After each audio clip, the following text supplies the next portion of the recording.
नमो सद्गुरु तुकया ज्ञान दीपा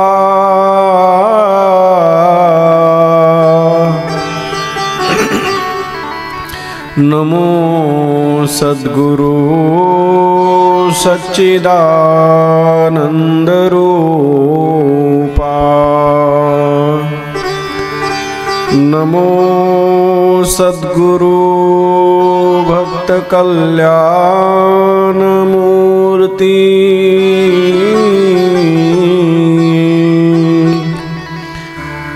नमो सद्गुरु भास्करा पूर्ण कीर्ति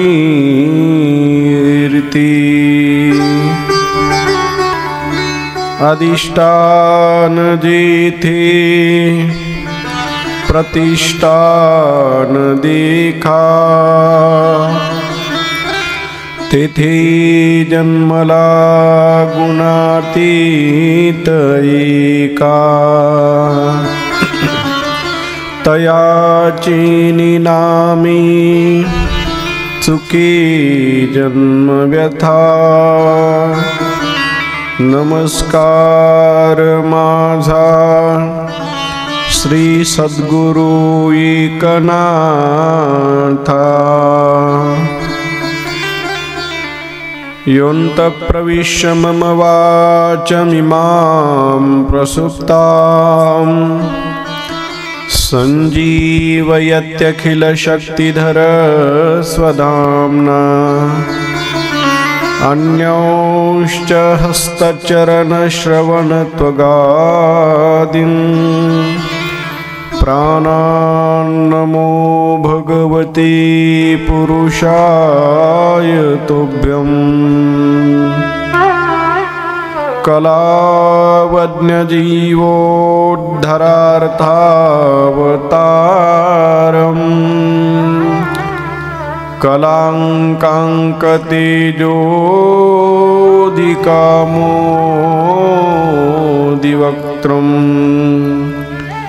कलानीशवादा पनोदार्हदक्षम्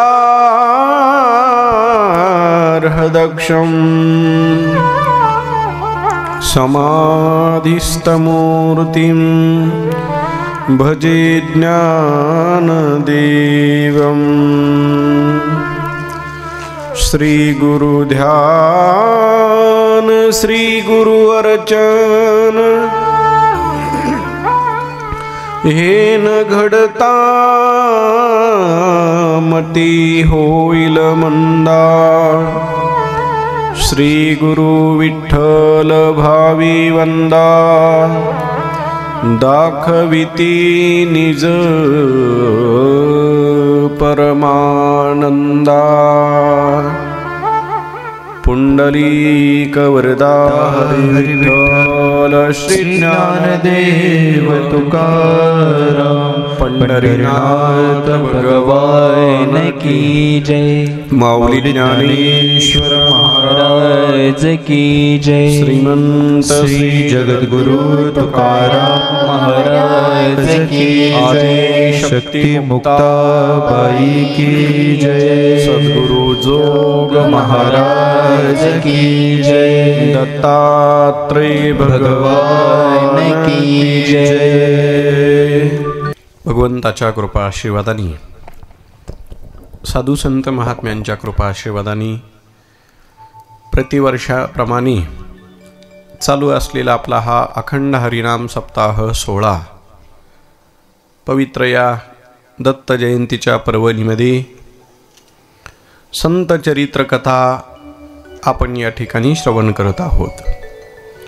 उपस्थित सर्व भाविक भक्त, महिला मंडळ, पुरुष मंडळ, भजनी मंडळी, या सप्ताहाची सर्वच कार्यकर्ते मंडळी, सदस्य, या सर्वांच्या उपस्थितीमध्ये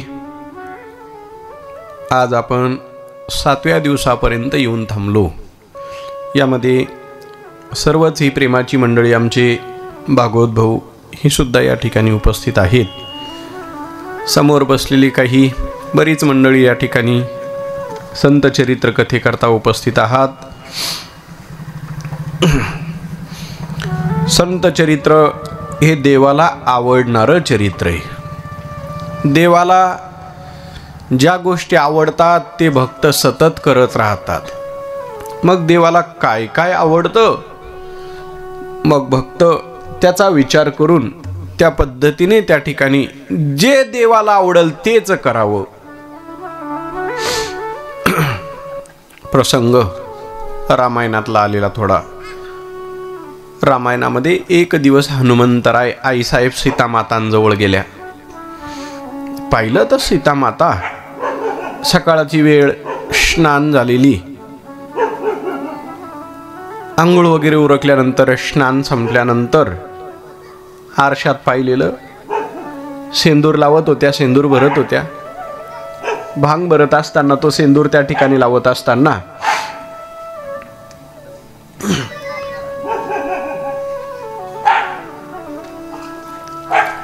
हनुमंतराय जवळ गेले. ऐका बरं आपला प्रसंग.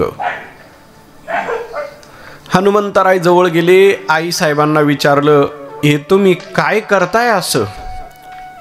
पाहिलं तर या ठिकाणी सेंदूर लावत असताना तुम्ही का लावता हे सीतामातेला विचारलं. हनुमंता, हे राम प्रभूंना आवडतं म्हणे. बोलता बोलता बोलून गेले आईसाहेब सीतामाता, हे राम प्रभूंना आवडतं म्हणून तर मी लावते सेंदूर. बरं बरं बरं, रामप्रभूंना आवडतं म्हणून तुम्ही सेंदूर लावता.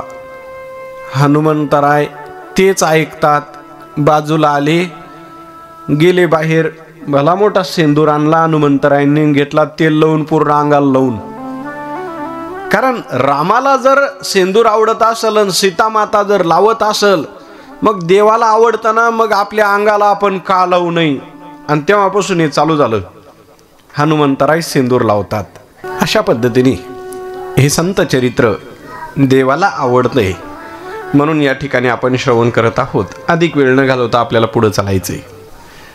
आज ज्या अनेक भक्तांचं चरित्र आपण पाहून आलो, भगवान परमात्मा फक्त भावाचा भूकेला आहे. देवाला फक्त त्या ठिकाणी भाव पाहिजे.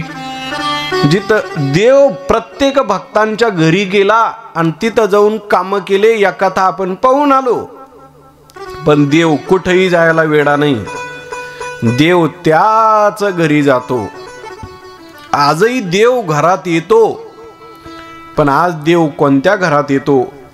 हे हृदयरूपी घर आहे पहा आपलं. आता याच हृदयरूपी घरामध्ये जनाबाई, मीराबाई, सगळ्या भक्तांनी हृदयबंदी खाना केला, आत विठ्ठल कोंडीला. हृदयरूपी या घरामध्ये देवाला कोंडलं. या घरात देवाला त्यांनी असं बांधून ठेवलं की काही केलं तरी देवाला बाहेर निघता येत नव्हतं. सावता महाराजांनी साठवलं याच घरात. साठविला दाता त्रैलोक्याचा, त्रैलोक्याचा दाता, जगाचा मालक सावता महाराजांनी आपल्या हृदयामध्ये या ठिकाणी साठवला. देवाला आपल्या हृदयरूपी मंदिरात आपल्याला घ्यायचंय. पण खरं तर देवाला ज्या घरात आपल्याला बसवायचंय ते घरही तसंच लागल ना. ते घर सुद्धा पवित्रच लागल ना. कारण साधे पाहुणे यायचे म्हटले तर आपण किती घरात स्वच्छता ठेवतो. पाहुणे येणारे पलंग बिलंग एकदम व्यवस्थित, कपडे सारून झाडून सगळं व्यवस्थित करतो. कारण पाहुणे घरात येणारे, विचार करा, जिथं पाहुणे घरात येणारे तर आपण घराची एवढी व्यवस्था ठेवतो. जिथं देव घरात येणारे, मग ते घर कसं असावं? ते घर, त्या घरातली घाण पहिले बाहेर काढावं लागल. तुका म्हणे चित्त करारे निर्मळ, येवोनी गोपाळ राहिले ते, येवोनी गोपाळ राहिले ते. तुका म्हणे चित्त करारे निर्मळ, ओ तुका म्हणे चित्त करारे निर्मळ, येवोनी गोपाळ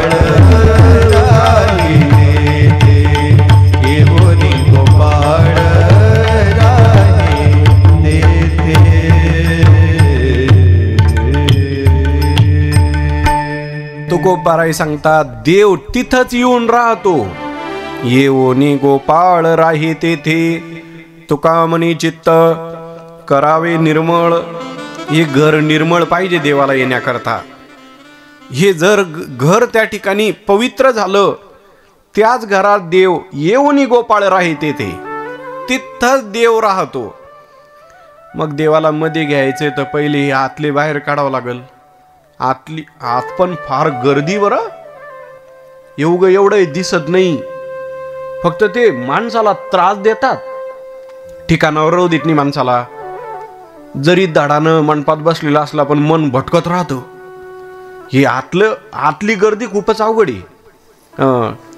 एक वृंदावनचे संत, आता पुढे येणारच विषय तो आपल्याला, बोले महाराज जी, वृंदावन की भीड़ ये कुछ भी भीड़ नहीं, बोले ये भीड़ तो ऊपर की भीड़ है, सच में भीड़ तो हमारे अंदर हो गई. अब भीड़ बाहर की कम है, बाहर की भीड़ तो आने जाने वाली पब्लिक है बोले, लेकिन अंदर की भीड़ बहुत अलग है.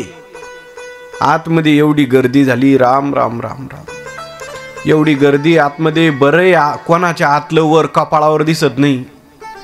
नाही तर ते जर हिडीक फिरले असतील ते लग्ना बिग्नात नाही राहत का वरून, असं जर कपाळावर फिरला असतं तर कुत्रही जवळ बसलं नसतं आपल्या.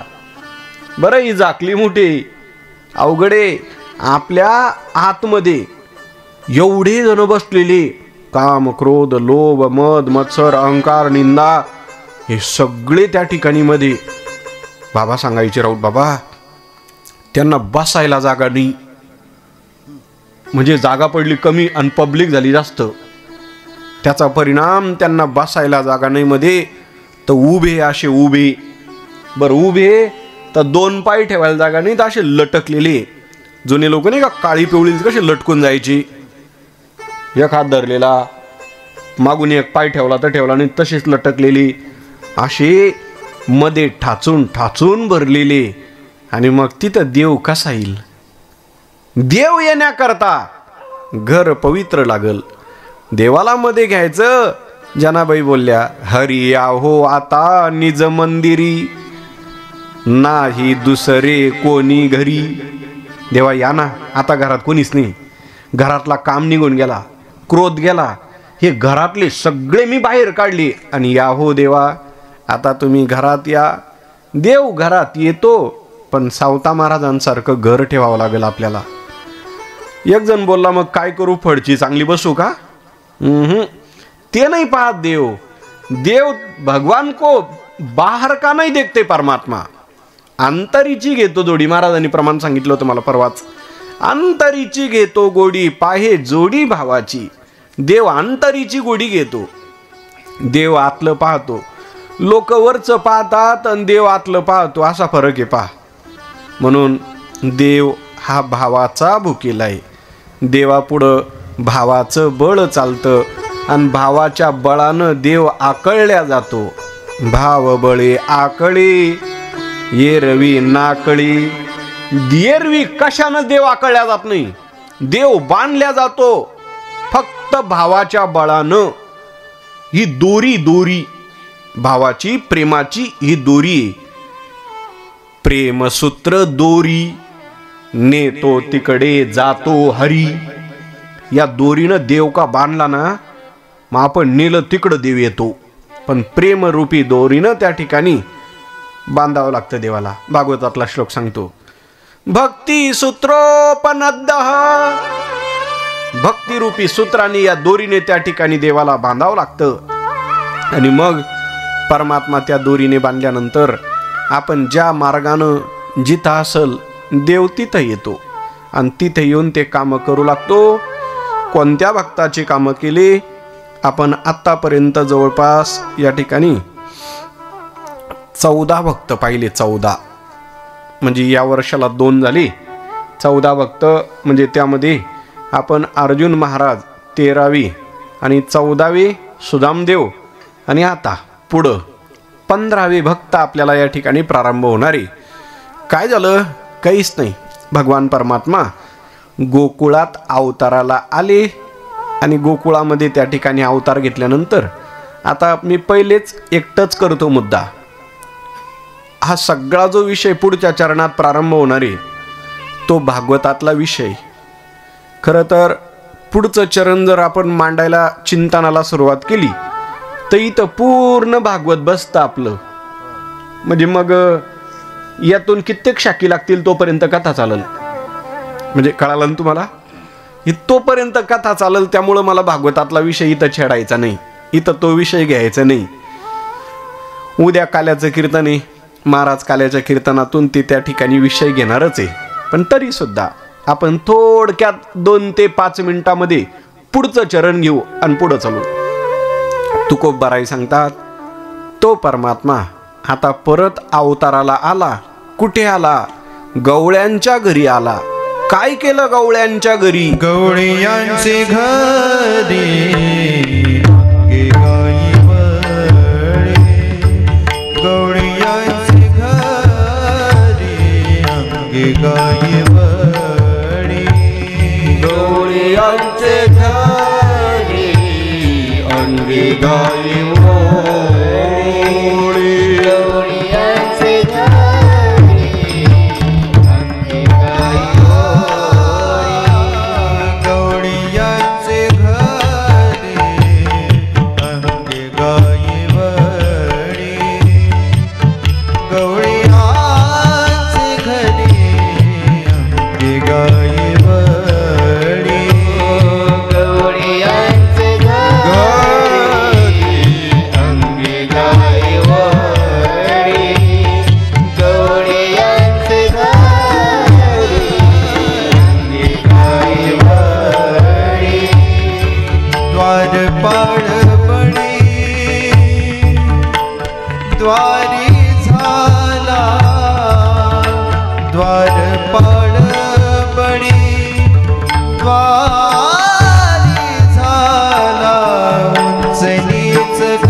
तुकोबाराय वर्णन करतात, देव गोकुळात अवताराला आले.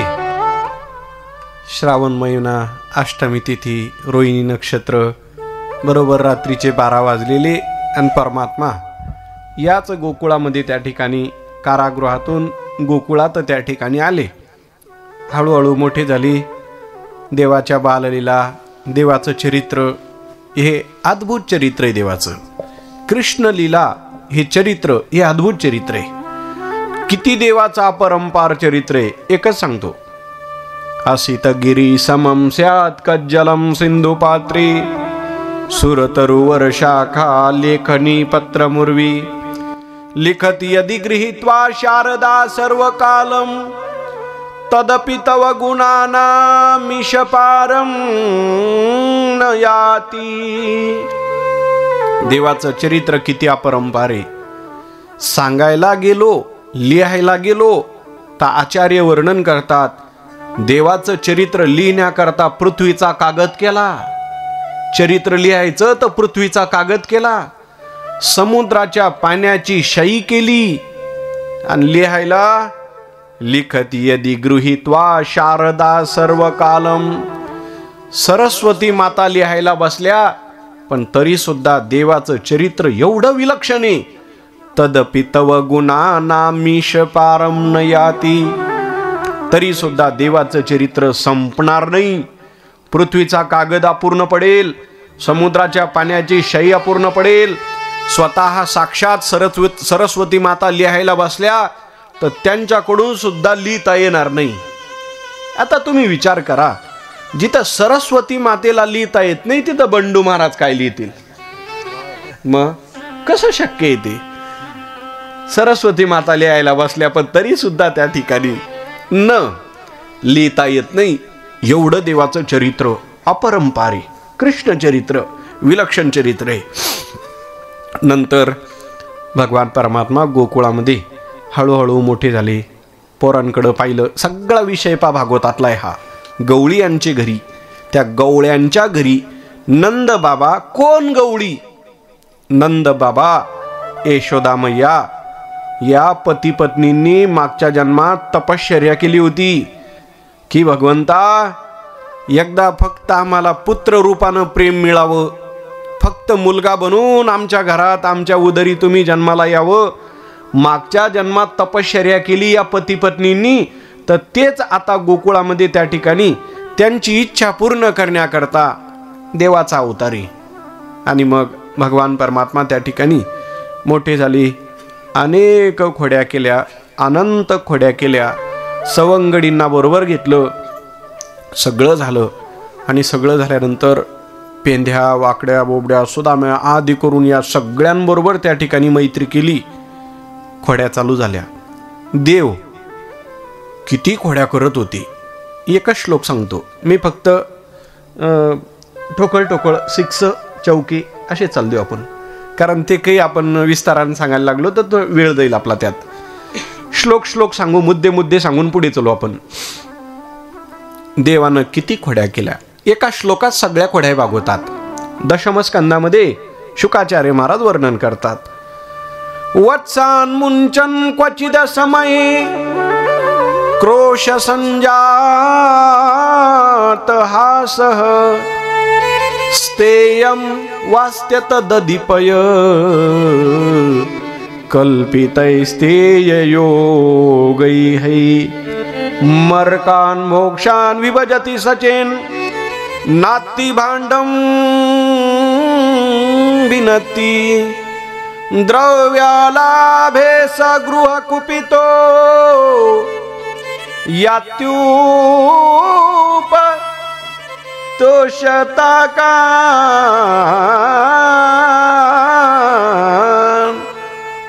द्रव्यालाभे सगृह कुपितो यात्युपतोषका ताकान. शुकाचार्य महाराजांनी त्या श्लोकामध्ये फार गोड वर्णन केलं. म्हणजे काय काय देवानं खोड्या केल्या. मराठीत ऐका या श्लोकाचा अर्थ. भगवंतानी म्हणे, एक गवळण सांगत होती, यशोदा तुझ्या मुलानं आमचे वास्त्र सोडून दिले, गायी सोडून दिल्या. यशोदा मैया सांगत होती, का ग गायी सोडल्या, वास्त्र सोडले तर चांगलं आहे ना, उलट मदत आहे ना गायी वास्त्र सोडू लागणं म्हणजे. यशोदा मदत आहे, मदत वाटते काय तुला वास्त्र सोडून देणं म्हणजे? तुझा कृष्ण वास्त्र सोडतो आणि तू म्हणते मदत आहे. पण केव्हा सोडतो माहिती आहे का? रात्री 2 वाजेला सोडतो. आता ही का काही मदत आहे? क्वचित असमये सोडतो, पण असमयी अयोग्य वेळेला सोडतो. नंतर पुन्हा एक गवळण बोलली, यशोदा रागच आला म्हणे मला कृष्णाचा, मारायला धावले म्हणे. मग काय झालं? मारायला धावले तर तुझ्या कृष्णाच्या हसण्यात काय जादू आहे काय माहिती म्हणे. मी मारायला धावले तर तो हसला आणि ते हसणं पाहून रागच आपोआप निघून गेला मनातला. क्रोश्य तो कान, एकदम क्रोधात आली होती मी. नंतर पुन्हा यशोदा वत्सान मुंचन क्वचित समय क्रोश संजाता सह. आणि परत तुझा मुलगा कृष्ण एक दिवस घरात आला.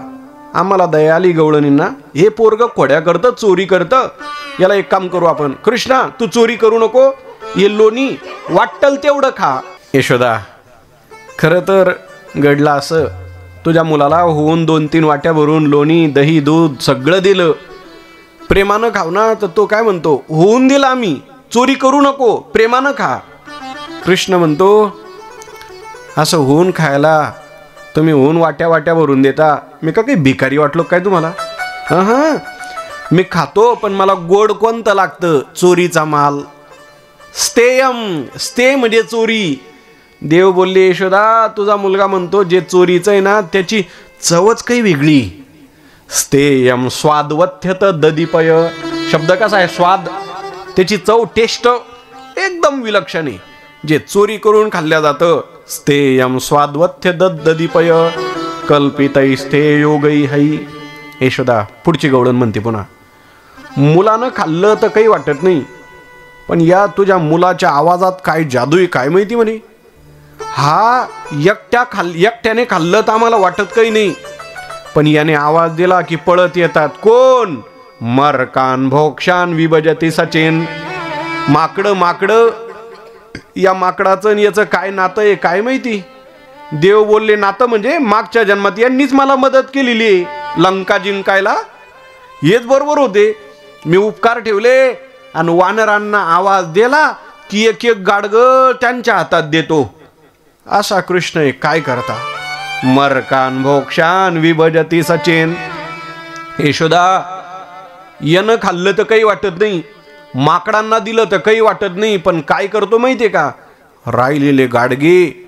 राहिलेल्या गाडग्यांवर त्या ठिकाणी नात्ती भांडम भिनती, काठ्या आपटतो, गाडगे घेतो, जमिनीवर आपटतो, सगळा नासडा करतो. यशोदा, कसं वाटतं बरं तुला आता हे? नंतर पुन्हा एक गवळण बोलत होती, यशोदा, माकडांना दिलं काही वाटत नाही, यांनी खाल्लं तर काही वाटत नाही, पण माझी पुढची तक्रारी काय झालं? घरात लहान मुलगा होता, नुकताच जन्माला आलेला, पाळण्यात टाकलेलं. हा आला म्हणे, आम्हाला असं वाटलं मुलाचा चेहरा पाहतोय. आला, अंगावरचं पांघरून काढलं आणि काहीच नाही, पूर्ण घर पाहिलं म्हणे. पहिले खायला काहीच भेटलं नाही, तर रागात ते अंगावरचं मुलाचं पांघरून काढलं आणि पोटाला असा चिमटा घेतला आणि गेला पळून. आता ही का कोणती कोडी आहे? काय करावं तुझ्या कृष्णाला? एवढं सगळं त्या ठिकाणी गवळणी सांगत होत्या. यशोदा, आम्ही तर त्रस्त झालो तुझ्या कृष्णाला. आता तूच बघ काय करायचं. यशोदा मैयाने सगळं पाहिलं आणि मग भगवंताला सांगितलं, कृष्णा, एक एक गवळणी आता गाराने सांगताय. असं वाटतं तुला शाळेत टाकलेलं बरं. आता किती दिवस असं राहायचं? किती दिवस त्या ठिकाणी इथं राहणार बाबा? आता तुला आता शाळेत टाकलेलं बरं, कारण इथं राहिल्यानंतर तक्रारी जास्त वाढताय. तुला आता शाळेत टाकलं पाहिजे. किती दिवस कुठे असं आपलं किती दिवस इथं राहायचं? पुढं शिक्षणाकरता काही शिक्षणाकरता पुढं पाठवलं पाहिजे. पुढं कुंभमेळा येतोय 2025चा. काय कुंभमेळ्याचा आनंद आहे. खरं तर कुंभमेळा पाहण्याकरता एकदा जा, तिथं जाण काही तिथं सोडून पुन्हा या. कुंभमेळ्याचा आनंद काही आगळा वेगळा आहे. प्रयागराज त्रिवेणी संगमला कुंभमेळा यावर्षी. प्रयागराजला त्या ठिकाणी कुंभमेळा आहे. आनंद आहे, स्नानाचा आनंद आहे. मग यशोदा मैयाने पाहिलं गावामध्ये तक्रारी वाढल्या. गवळणी त्या ठिकाणी भांडणं घेऊन आपल्याकडे येत आहे. नंद बाबा, यशोदा मैया यांनी ठरवलं, कृष्णा, आता तू शाळेत जा. आणि त्या काळाची शाळा म्हणजे गोशाळा. काय शिक्षा द्यायची कृष्णाला? तर काहीच नाही. आता तू शाळेत जायचं. आणि आली गोपाष्टमी.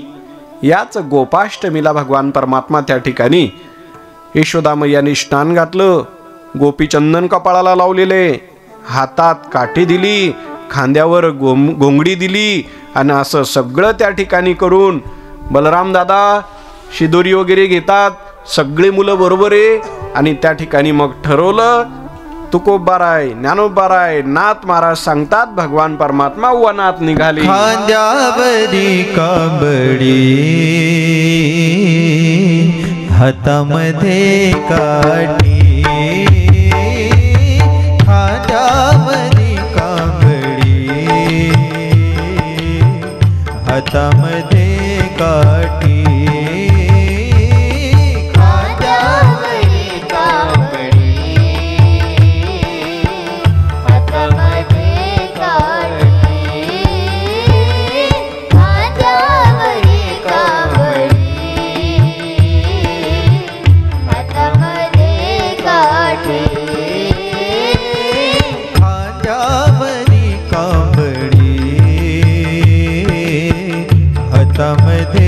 काठी, हातामध्ये काठी, खांद्यावरी कांबडी, हो, हातामध्ये काठी. खांद्यावरी कांबडी,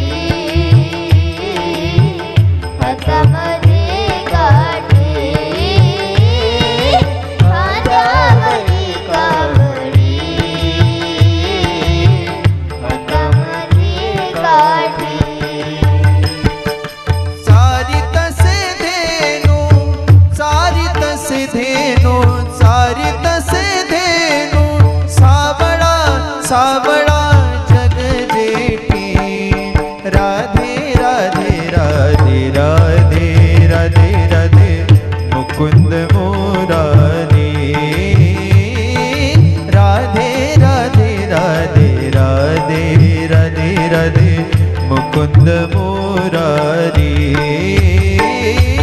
सारी तसे देनु सारी तसे देनु सारी तसे देनु सावळा सावळा जग जेठी राधे राधे राधे राधे राधे राधे मुकुंद मुरारी राधे राधे राधे राधे राधे राधे राधे राधे मुकुंद मुरारी वाजवितो वेणू वाजवितो वेणू कान्हा कान्हा श्री हरी राधे राधे राधे राधे राधे राधे मुकुंद मुरारी राधे राधे राधे राधे राधे राधे राधे राधे मुकुंद मुरारी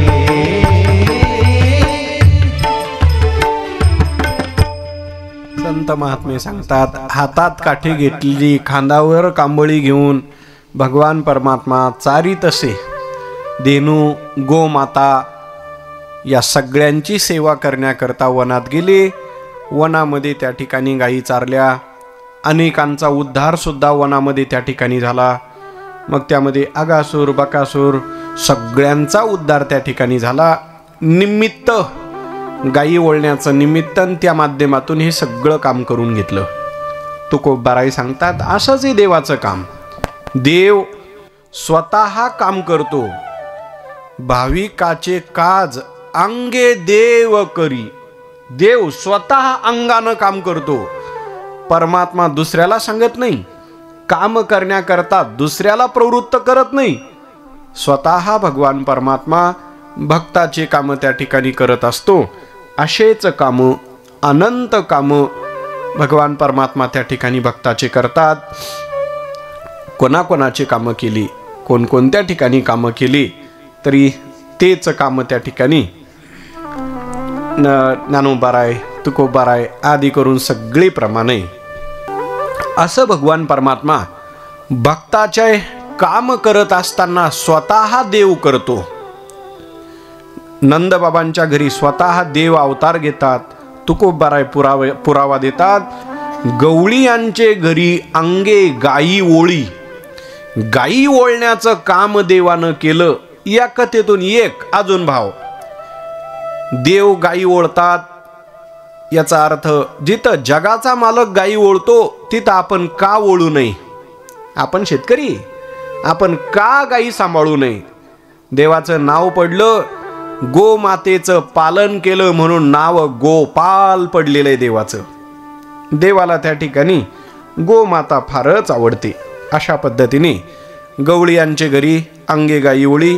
स्वतः अंगे तुकोबाराई सांगतात, देवानं गायी ओळल्या. देवानं हातात काठी, खांद्यावर घोंगडी, आपली शिदोरी भाकर बांधलेली. आणि अशा अवस्थेमध्ये भगवंताने याच वृंदावनामध्ये जवळपास 11 वर्ष परमात्मा वृंदावनात राहिली. 11 वर्ष 55 दिवस असे आहे परमात्मा त्या ठिकाणी वृंदावनामध्ये. एवढं वय देवानं गायी ओळण्यात घालवलं काही वर्ष त्या ठिकाणी. स्वतः पुन्हा दुसऱ्याला नाही. आपणही गायी सांभाळतो, गुरंढोरं सांभाळतो, पण मग सोडून दिल्या दुसऱ्याला सांगून तुम्ही पाहून घ्या, पैसे घ्या. तसं नाही. तुकोबाराईंचं प्रमाण कसं आहे? अंगे स्वतः देवानं त्या ठिकाणी हे कामं केली. आणि कोणाच्या घरी? गवळी यांचे घरी. गवळी नंदबाबा यांचे घरी परमात्मा अवतार घेतात आणि अंगे गायी ओळी. गायी ओळतात. तो प्रसंग विस्ताराने, पण तो भागवतातला प्रसंग असल्यामुळे पण क्रममध्ये आपल्या गाथ्यात आलेले म्हणून 5 ते 7 मिनिटापर्यंत आपल्याला तोही प्रसंग पाहावा लागला.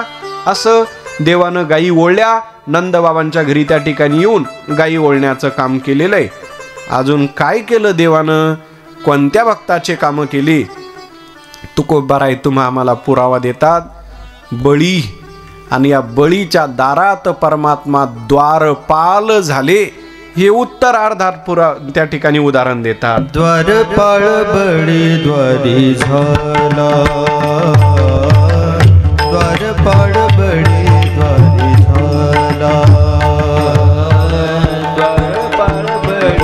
द्वारी झाला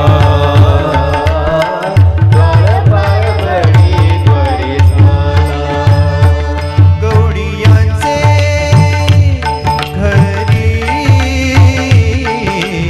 अंगी गाई वरडी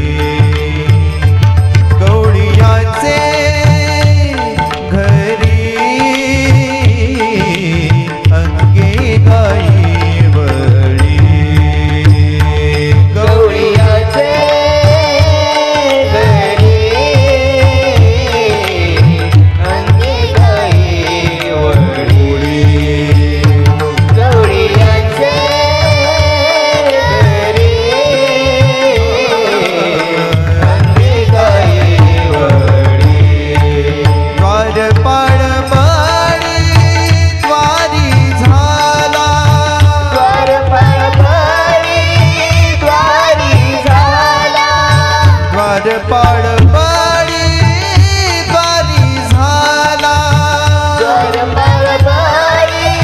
द्वारी झाला वंचनीचा काही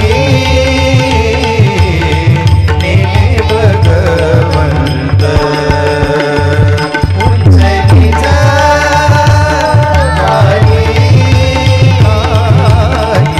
नेले भगवंत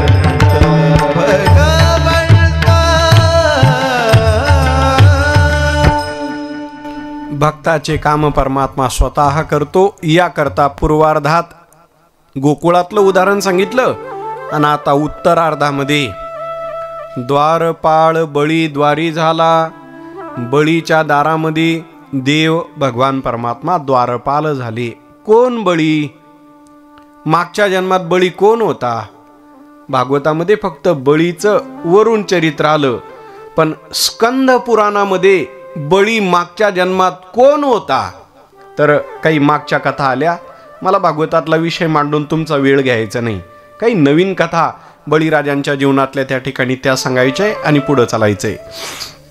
खरं तर या बळीराजांचं जर आपण वंश पाहिला, यांची परंपरा जर आपण वंशावळी पाहिली, तर यांचे मूळ पुरुष कश्यप ऋषी. कश्यप ऋषींपासून परंपरा आहे. कश्यपांच्या नंतर हिरण्यकश्यपू, ते नाही का कश्यप ऋषी, त्यांच्या 13 बायका होत्या. मुख्य 13 बायकांचं वर्णन आलेलं आहे भागवतामध्ये. दिती, अदिती, दनु, काष्टा, अरिष्टा, सुरसा, इला, मुनी, क्रोधवस, ताम्रा, सुरभी, शर्मा आणि तिवी. किती झाल्या? चालद्यान महाराज तुम्ही, आम्ही जागीची. या 13 बायका आहेत.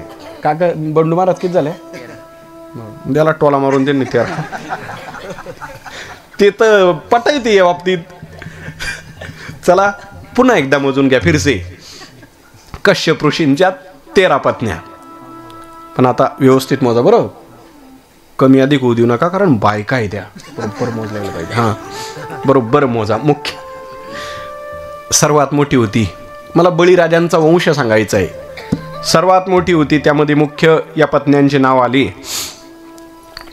दिती, अदिती, दनु, काष्टा, अरिष्टा, सुरसा, इला, मुनी, क्रोधवश, ताम्रा, सुरभी, शर्मा आणि तिवी. किती झाले आता? काही कमी जातात नाही ना? बरोबर 13. या 13 पत्न्या कश्यप ऋषींच्या. ऐका बळींचा वंश जरा. मी प्रारंभी त्या ठिकाणी कश्यप ऋषींपासून राजाच्या चरित्राला सुरुवात करतोय. नंतर जी दिती होती का नाही, या दितीपासून 2 दैत्य जन्माला आली. ऋषीची संतान आहे, पण ऋषीपासून दैत्यांचा जन्म होतो का? एकच कारण आहे, गर्भधारणेची वेळ चुकली.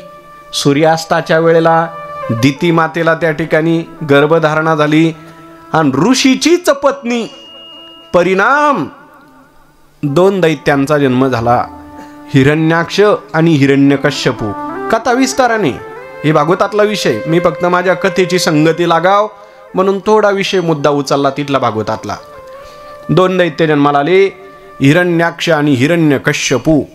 तर त्याच हिरण्यकश्यपूंच्या नंतर, म्हणजे कश्यपच्या नंतर हिरण्यकश्यपू, आणि मग हिरण्यकश्यपूच्या नंतर भक्त प्रल्हादांच्या नंतर विरोचन आणि विरोचनांचा मुलगा राजा बळी आणि बळीचा मुलगा बाणासूर. या बाणासुराची कथा शिव महापुराणात आलेली. तुम्ही एखाद्या वेळेस पुराण ठेवा, मग सांगेल तुम्हाला नंतर. हो तुम्ही तर ठेवायला तयारी, एकदा ठेवू. शिव महापुराण कथा. आणि या शिव महापुराण कथेमध्ये बाणासुराचं चरित्र आलं. बाणासूर बळीचा मुलगा बर का. भागवताच्या अष्टम स्कंदात फक्त बळीचं चरित्र आहे, पण बळीचे मुलं किती, त्यांचं लग्न कसं झालं, हे सगळं शिवकथेत आलेले पुढचं चरित्र आहे ते. पण बळीराजांपर्यंत आपल्याला थांबायचे. त्यांची मुलं वगैरे तुम्ही पाहून घ्या नंतर शिवकथेमध्ये. मग नंतर या ठिकाणी ही अशी वंशावळी, राजा बळींचा त्या ठिकाणी जन्म झाला. पण महाराज, आम्हाला माहिती ही कथा, आम्हाला मागचा जन्म सांगा, बळीराजा कोण होता. स्कंद पुराणामध्ये अशी राजा बळींची कथा आली पूर्वजन्मामध्ये. राजा बळींचं मागचं जे चरित्र सांगितलं पूर्वजन्माचं, ते चांगलं नव्हतं. नंतर कालांतरानं संगत आणि मग जुगार वगैरे खेळायला लागली. असं त्या ठिकाणी त्यांचा मागचा जन्म, मागचं जीवन चांगलं नव्हतं.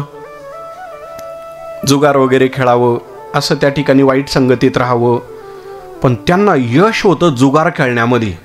ते एकदम दहन धान्य ते सगळं त्यांना बरोबर सगळं यायचं. जसं नाही का, तो डाव खेळत असताना हे पैसे वगैरे पत्त्यात पण नाही, हे कोणालाही येत नाही, कोणाकडूनही ते पैसे येत नाही. चांगल्या माणसामागं चांगली संपत्ती त्या ठिकाणी, कसं ते वाईट मार्गाचा पैसा चांगल्या माणसाच्या मागे येऊ शकत नाही. आणि तुम्हाला त्या डावामध्ये सुद्धा मी एक प्रकार सांगतो. चांगल्या माणसाला डाव येत नाही. महाभारतामध्ये सगळे जे पाश पडत होते ते शकुनीकडून पडत होते, पांडवाकडून नाही. पांडव हारत का होते? सज्जनी. पांडव सज्जन होते म्हणून हारत होते पांडव. शकुनी, दुर्योधन, दुशासन यांच्याच बाजूला त्या कवड्या पडत होत्या. त्या का पडत होत्या त्याचाही भाग वेगळा आहे. कारण चांगल्याला ते येत नाही, म्हणून चांगल्यानं या भानगडीत पडूही नाही. चांगला या भानगडीत क्यों क्या हो गया निघले दाल में कुछ काला तो नाही. चांगल्या माणसानं या भानगडीत आणि या मार्गानं जाऊ सुद्धा नाही. जो या मार्गानं गेला तो बरखास्त झाला, उद्ध्वस्त झाला. चांगल्याचं कामच नाही ते. त्याला ते प्लेअर व्हावं लागतं, 90 प्लेअर. त्याला त्या पद्धतीने चालून मग ते खेळावं लागतं पत्ते वगैरे. मग त्यांना ते येत असतात, ते कोणाला येत नाही. पण ते टिकत नसतं त्यांना सुद्धा. सांगा तुम्ही, कोणी बिल्डिंग बांधली ते करून? टिकत नसतं बरं. अन्यायोपार्जितम द्रव्यम 10 वर्षानि तिष्ठती प्राप्ते च एकादशे वर्षी समूलम च विनश्यती. किती दिवस राहतं म्हणे ते अन्यायाचं, अधर्माचं? खूप झालं तर 10 वर्ष, आणि 11व्या वर्षाला तर गळती चालू होऊन जाते. अवघड आहे. तुम्ही आपल्या डोळ्यासमोर कित्येक माणसं पाहिले असतील की त्यांच्याकडं मजूर कामाला होते. आज दिवस असे बदलले की ते दुसऱ्याच्या शेतात कामाला आहे. ही सावली बरं, गरिबीची आणि श्रीमंतीची ही सावली आहे. म्हणून आपल्याकडे एक मन फार एकदम जबरदस्त आहे. श्रीमंती आली तर माणसानं, आपल्याला माहिती, आणि गरिबी आली तर माणसानं लाजू नये. फार गोड म्हणे पाहती, घेण्यासारखा बोध आहे त्यातून सुद्धा. अशा पद्धतीने या बळीराजांचं मागचा इतिहास, जुगार खेळणं वगैरे यामध्ये त्यांना यशही येत होतं. पण मग तो अन्यायाचा पैसा भेटला, अधर्माचा पैसा मिळाला, मग तो वाम मार्गाला घेऊन जातो माणसाला. तसं यांचंही मागचा जन्म असंच झाला. वाम मार्गाला, वेश्येच्या स्वाधीन तो पैसा करावा. वेश्येच्या हातामध्ये सगळं त्या ठिकाणी आलेलं अधर्माचं वेश्येला द्यावं, असंच चाललं. एक दिवस ते जुगार वगैरे खेळत असताना ते एवढा पैसा जिंकले की आनंदाच्या भारामध्ये त्या ठिकाणी बेधुंद झाली. तो पैसा घेऊन वेश्येला पोच करायच्या, तिच्या घरी जायचं. घेतलेला पैसा निघाले घाईघाईमध्ये. घाईघाईने चालले तर त्या ठिकाणी खाली सुद्धा पाहिलं नाही. एका ठिकाणी महादेवाची पिंड होती खाली. खाली तर पाव कमीत कमी भिंत वगैरे बांधलेली नाही, पण महादेवाची पिंड तिथं. जसं आपल्याकडे शेतात झाडाखाली वगैरे असतात ना, अशी एक पिंड होती खाली. खाली पाहिलं नाही, काही नाही, पैसा हातात घेतलेला, वस्तू हातात घेतलेली, चालला घाईघाईमध्ये चालता चालताच त्या ठिकाणी पायाला ठेच लागली. शिवलिंग त्याला खाली पाहिलं तर शिवलिंगावरच बत्कन त्या ठिकाणी असे पडले. पण पडले तर असे दोन्ही हात शिवलिंगाला लागल्या गेले आणि स्वतः त्या ठिकाणी पूर्ण शरीर समर्पित झालं ते शिवलिंगावर असे पडली. पडल्यानंतर बऱ्याच वेळ काळ त्या ठिकाणी ते तसेच पडून राहिले. पडल्याचा त्याचा परिणाम हातातलं सगळं त्याच परिसरामध्ये ते खाली पडलेलं आहे. आणि बोलता बोलता शेवट घडला असं ते भोळदैव ते पहा. भगवान भोलेनाथ बाबा शिवमहापुराण कथेमध्ये असं अशा कथा आल्या काही कोणत्या भक्तानं काय दिलं हे भोळदैव ते सगळ्यात लवकर प्रसन्न होणारी देवता म्हणजे भगवान भोलेनाथ बाबा. महादेव शंकर है जग से निराले, बड़े सीधे साधे बड़े भोले भाले. महादेव शंकर है जग से निराले, बड़े सीधे साधे बड़े भोले भाले. महादेव शंकर है जग से निराले, बड़े सीधे साधे बड़े भोले भाले. महादेव शंकर है जग से निराले, बड़े सीधे साधे बड़े भोले भाले. महादेव शंकर है जग से निराले, बड़े सीधे साधे बड़े भोले भाले. मेरे मन के मंदिर में रहते हैं शिव जी, मेरे मन के मंदिर में रहते हैं शिव जी. ये मेरे नयन है उन्हीं के शिवालय. महादेव शंकर है जग से निराले, बड़े सीधे साधे बड़े भोले भाले. महादेव शंकर है जग से निराले, बड़े सीधे साधे बड़े भोले भाले. महादेव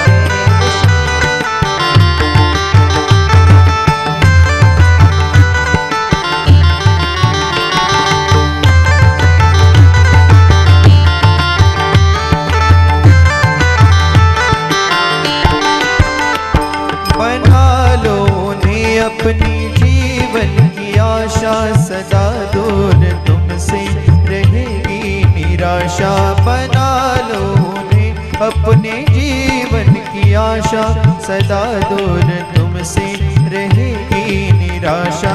बिना मांगे वरदान तुमको मिलेगा, बिना मांगे वरदान तुमको मिलेगा. समझते हैं वो तो हर एक मन की भाषा, वो उनके है जो उनको अपना बना ले. ओ महादेव शंकर है जग से निराले, बड़े सीधे साधे बड़े भोले भाले. महादेव शंकर है जग से निराले, बड़े सीधे साधे बड़े भोले भाले. महादेव शंकर है जग से निराले, बड़े सीधे साधे बड़े भोले भाले. बड़े सीधे साधे बड़े भोले भाले, बड़े सीधे साधे बड़े भोले भाले.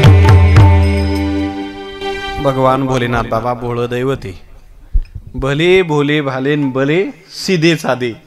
महादेव शंकर हे जग से निराले. जगापेक्षा सगळ्यात वेगळं काम भगवान भोलेनाथ बाबांचं. लवकर प्रसन्न होणारी देवता आहे. म्हणून किती गर्दी वाढली आता महादेवाच्या मंदिरात. मिश्राजी आले तेव्हापासून सगळ्यात जास्त गर्दी वाढली. एक लोटा जल सब समस्या वो काल. चला अशा पद्धतीने भगवान भोलेनाथ बाबा त्या शिवालयावर महादेवाची पिंड आणि त्यावर त्या ठिकाणी हे द्रव्य घेऊन जात असताना त्यावर पडली. पडल्यानंतर भोळदैवत भगवान भोलेनाथ बाबा काय बघतोय म्हणे माझा. लोक कोणी पाणी अर्पण करतं, कोणी फुलं, कोणी बेलाचं पान, पण हा भक्त असा आहे की स्वतःचा देह समर्पित केला माझ्याकरता. पुराणात कथा येते, तो कनप्पा नावाचा भक्त महादेवाची पूजा करत होता. तर बिल्लाचाच तो मुलगा, काहीच नाही कमंडलू नाही पाणी आणण्याकरता, तर तोंडात भरत होता पाणी, नदीतून आणत होता. अरण्यात मंदिर महादेवाचं, कथा आलेली कनप्पाची, श्लोक आहे माझ्याकडे. तोंडात गुळणा भराव आणि महादेवाला कशी आंघोळ घालाव, गुळणा तोंडात टाकून आणला की फुर्र झाली आंघोळ महादेवाची. पण महादेव प्रसन्न झाले, अशी पण कथा आहे. बोळदैवत आहे ना. तो महादेवाला फुलं आणत होता, बेल आणत होता, पण कशात आणत होता? एका हातात ते मांसाचा गोळा, आता पारधीच रानटी बुद्धी, एका हातामध्ये मांसाचा गोळा, एका हातामध्ये धनुष्यबाण, आणि मग बेलपान कुठं ठेवाव? केस वाढलेली त्याची, तर त्या केसात असे खोवून ठेवत होता बेलपानं. आणि आला की कशी वाहत होता, पहिले तोंडानं फुरकी मारून आंघोळ घातली देवाला की मग बेलपान वाहण्याकरता असं डोकं झटकायचा. तो वाहिले सगळी बेलाची पानं, डोक्यात हे नाही ते कशी व्हायचे, कशी बेलपानं वाहिली पाहिजे, कोणत्या दिशेला तोंड करून बसलं पाहिजे, हे सगळं शिवमहापुराण कथेत आलेले. लवकर प्रसन्न होणारी देवता आहे. मग भगवान भोलेनाथ बाबा एवढे प्रसन्न झाले, वा काय पुण्यवान, काय भाग्यवान की पूर्ण देह माझ्याकरता समर्पित केला. झालं, बरीच वेळ झाली, शुद्धीवर आला थोडा. आपण काय करतोय पाहिलं तर खाली सुद्धा पाहत नाही. महादेवाची पिंड आहे, महादेवाच्या पिंडीवर आपण या ठिकाणी पडलेलो आहे. काय देव दयाळू, तरी आपल्याला क्षमा करतात, आपल्याला माफ करतात. पण बुद्धीत बदल झाला, आता इथून पुढे हे काम करायचं नाही. सगळं सोडलं आणि सगळं सोडून मिळालेलं आलेलं सगळं दान धर्म त्या ठिकाणी ब्राह्मणांना वाटप करायला सुरुवात केली. चांगल्या कामाकरता उर्वरित आयुष्य घालवलं. आणि कालांतरानं त्या ठिकाणी अंतकाळ जवळ आला.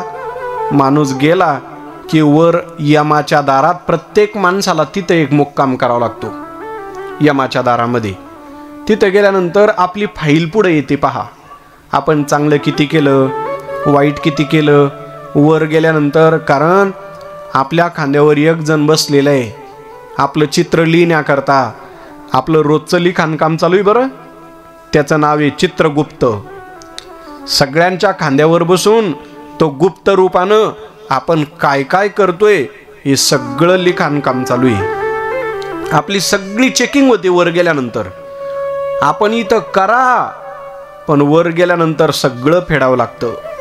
विषयाचे सुख येथे वाटे गोड, विषयाचे सुख येथे वाटे गोड, विषयाचे सुख येथे वाटे गोड, विषयाचे सुख येथे वाटे गोड, विषयाचे सुख येथे वाटे गोड. पुढे अवघड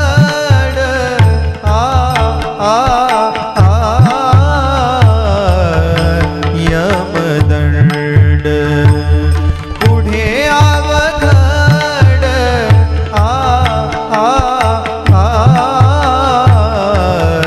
यमदंड.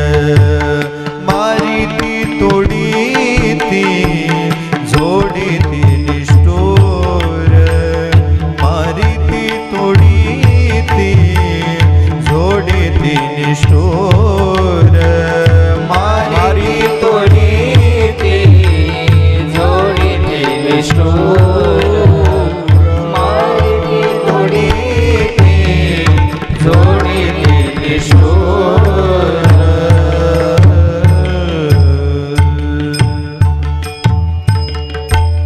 तुकोबाराय वर्णन करतात, विषयाचे सुख येथे वाटे गोड, पण पुढे अवघड यमदंड. यमाचा दंड वर अवघडे.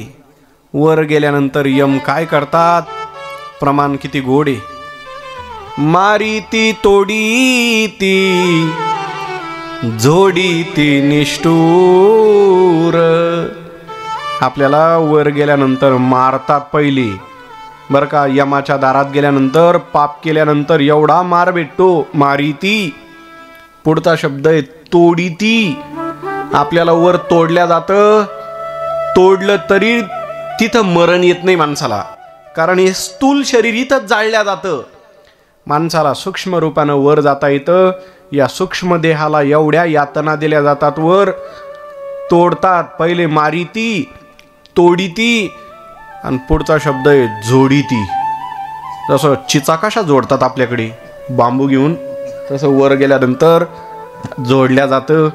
अवघड आहे वर. वर्णन आलं 28 प्रकारचे नरक सांगितले भागवतामध्ये. तामिश्र, अंधतामिश्र, रौरव, महारौरव, आसीपत्रवन. या नरकाचं वर्णन एकेकाचं. वर गेल्यानंतर आहे ना, लाल बुंद लोखंडाची तापलेली भूमी, तप्त भूमी ज्वाळ लोळविती.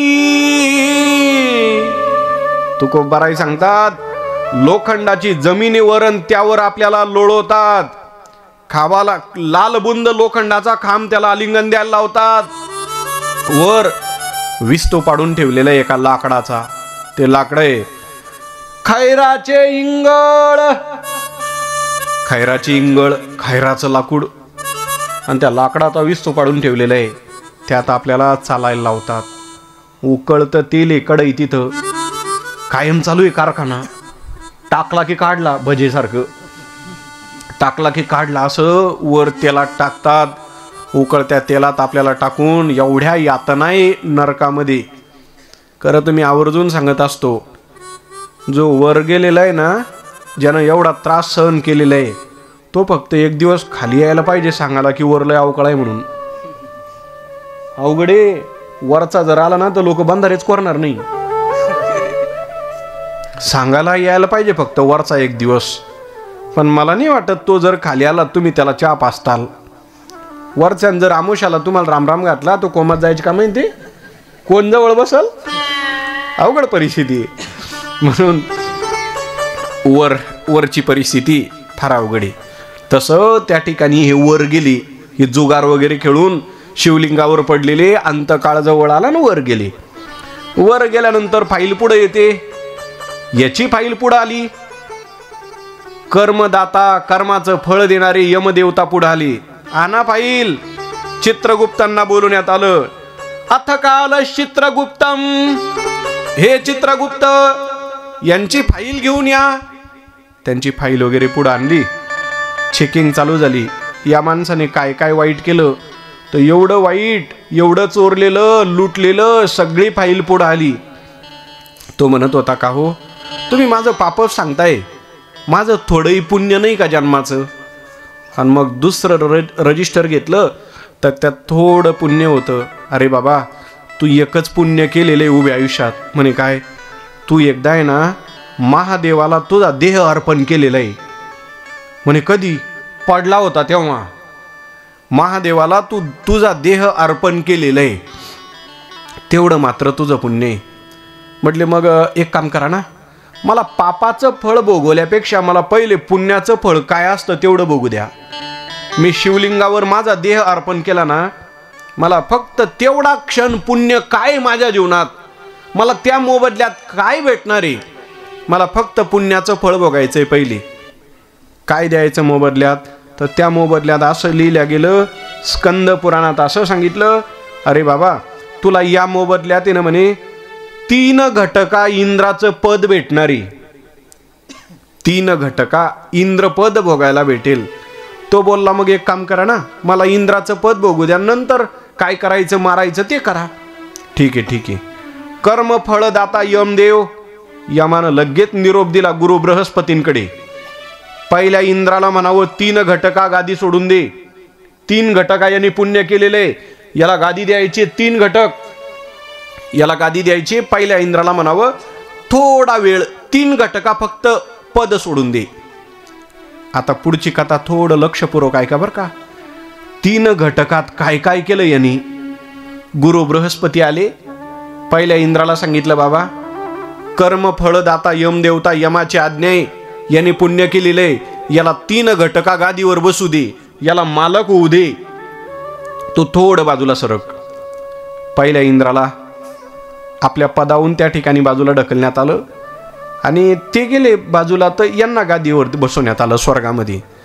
3 घटका, फक्त 3 घटका त्या ठिकाणी गादीवर बसवण्यात आलं. तर ऐका गादीचा कसा सदुपयोग करून घेतला. गादी मिळाली, गादीचा उपयोग कसा करावा, पदाचा उपयोग कसा करावा. आपल्याला पद मिळालं तर पदाचा सदुपयोग कसा झाला पाहिजे. ऐका कथा. राजा बळीराजांचं चरित्र ऐकतोय आपण. बळीराजाच्या दारात देव द्वारपाल झाले, ते उगस नाही झाले. 3 घटका स्वर्ग मिळालं, फक्त 3 घटका. तर महाराज असं लिहिलं स्कंद पुराणामध्ये. याने काय केलं, 3 घटकामध्येच लागले ना दान द्यायला 3 घटकात. तर काय दान दिलं. अगस्ती ऋषींना बोलून घेतलं स्वर्गात. तर अगस्ती ऋषींना ऐरावत नावाचा हत्ती दान देऊन टाकला स्वर्गातला. म्हणजे पहिल्या इंद्राचं जे जमा केलेलं होतं ना, याने केली वाटप चालू. पहिला फक्त जमाच करत राहिला आणि याला पद भेटलं तर केली वाटप चालू. मी सगळं काढून आणलं पुराणातलं. त्या ऐरावत नावाचा हत्ती स्वर्गातला दान देऊन टाकला. नंतर पुन्हा पुढं त्या ठिकाणी विश्वामित्रांना बोलवलं. स्वर्गातला त्या ठिकाणी उच्चैश्रवा घोडाच दान देऊन टाकला. यांना त्या ठिकाणी घोडा दान दिला विश्वामित्रांना. वसिष्ठ ऋषींना बोलवलं. त्यांना कामधेनू गायच दान देऊन टाकली. म्हणजे सगळे ठोकळ चालू झाले. नंतर पुन्हा पुढं त्या ठिकाणी गालव मुनींना बोलवण्यात आलं. त्यांना त्या ठिकाणी चिंतामणीच देऊन टाकला. नंतर पुन्हा पुढं कौंडन्य मुनींना बोलवण्यात आलं. त्यांना त्या ठिकाणी कल्पवृक्षच देऊन टाकला. म्हणजे 3 घटकात यांनी पूर्ण स्वर्गाचा खजिनाच खाली करून टाकला. कोणाला हत्ती दे, कोणाला चिंतामणी दे, कोणाला घोडा दे, कोणाला कामधेनू दे. 3 घटक पद भेटलं, फक्त 3 घटक इंद्राचं पद. सगळी वाटप करून टाकली आणि झाले 3 घटका. गुरु बृहस्पती आले. गादी खाली कर. गादी खाली केली. 3 घटकात गादी खाली केली. आणि जो पहिला इंद्र होता ना, तो आला स्वर्गात आणि गादीवर बसला. तर पाहिला तर खजिन्यात काहीच नाही. फिरायला हत्ती नाही, कामधेनू नाही, काहीच नाही. पहिला इंद्र नाराज झाला. असं वाटलं होतं म्हणे मला हा 3 घटका पद भेटलं तर काहीतरी सुधारणा करल, इथं स्वर्गात काहीतरी सुधारणा करल. नाही सुधारणा तर कमीत कमी गप्प तरी बसल. पण हा गप्पही बसला नाही आणि सुधारणाही केली नाही. उलट हे पद मिळालं तर पदाचा उपयोग सगळं वाटून दिलं. पहिला इंद्र नाराज झाला. कारण एवढं मिळवलेलं पहिले कष्टानं, दुसऱ्यांची मुंडके मोडून आणि कोणी जर वाटप केलं तर ते वाईट वाटणं साहजिक आहे. इंद्राला ते आश्चर्य वाटलं. याने वाटून दिलं. गुरु बृहस्पतींना बोलवण्यात आलं. पहा म्हणे 3 घटका पद भेटलं तर यांनी एवढं वाटून दिलं. मी एवढं कमवलेलं सगळं दान देऊन टाकलं. बृहस्पतींनी सांगितलं, बाबा त्यांनी पदाचा सदुपयोग केला होता. त्याला पद मिळालं तर ते वाटण्यात घालवलं. का रे, त्याला 3 घटका पद मिळालं तर त्यानं एवढं पुण्य करून घेतलं. आता तुला तर वर्षानुवर्ष पद भोगायला भेटलं, तू तर काहीच केलं नाही. तू तर कधी सप्त्याला रुपये दिला नाही. एवढं स्वर्गाचं पद भेटलं आणि केलं तर काहीच नाही. उलट जे नाही ते काम करत बसले, तिकडं फिरले तुम्ही. तर पद मिळालं, जे नाही ते केलं इंद्रानं. मग इंद्रा, तुमचं पुण्य संपलं. आता त्याने एवढं दान दिलं. सगळ्या ऋषी मुनींनी सांगितलं, बाबा एवढं दान दिलं, हा दानीच बनणार आहे पुढं चालून सुद्धा. आणि मग नंतर 3 घटका इंद्राचं पद भोगलं. आणि नंतर कालांतरानं पुढच्या जन्मामध्ये ज्यानं मागही दान केलं, तो पुढच्या जन्मात दान करणाराच जन्माला आला. आणि ज्यांचा जन्म झाला तेच राजा बळी. हे बळीराजाचं चरित्र आहे. मागचं चरित्र, मागचा जन्म. आपण तर भागवतात ऐकूनच आहे सगळं, पण ही कथा ऐकून नाही.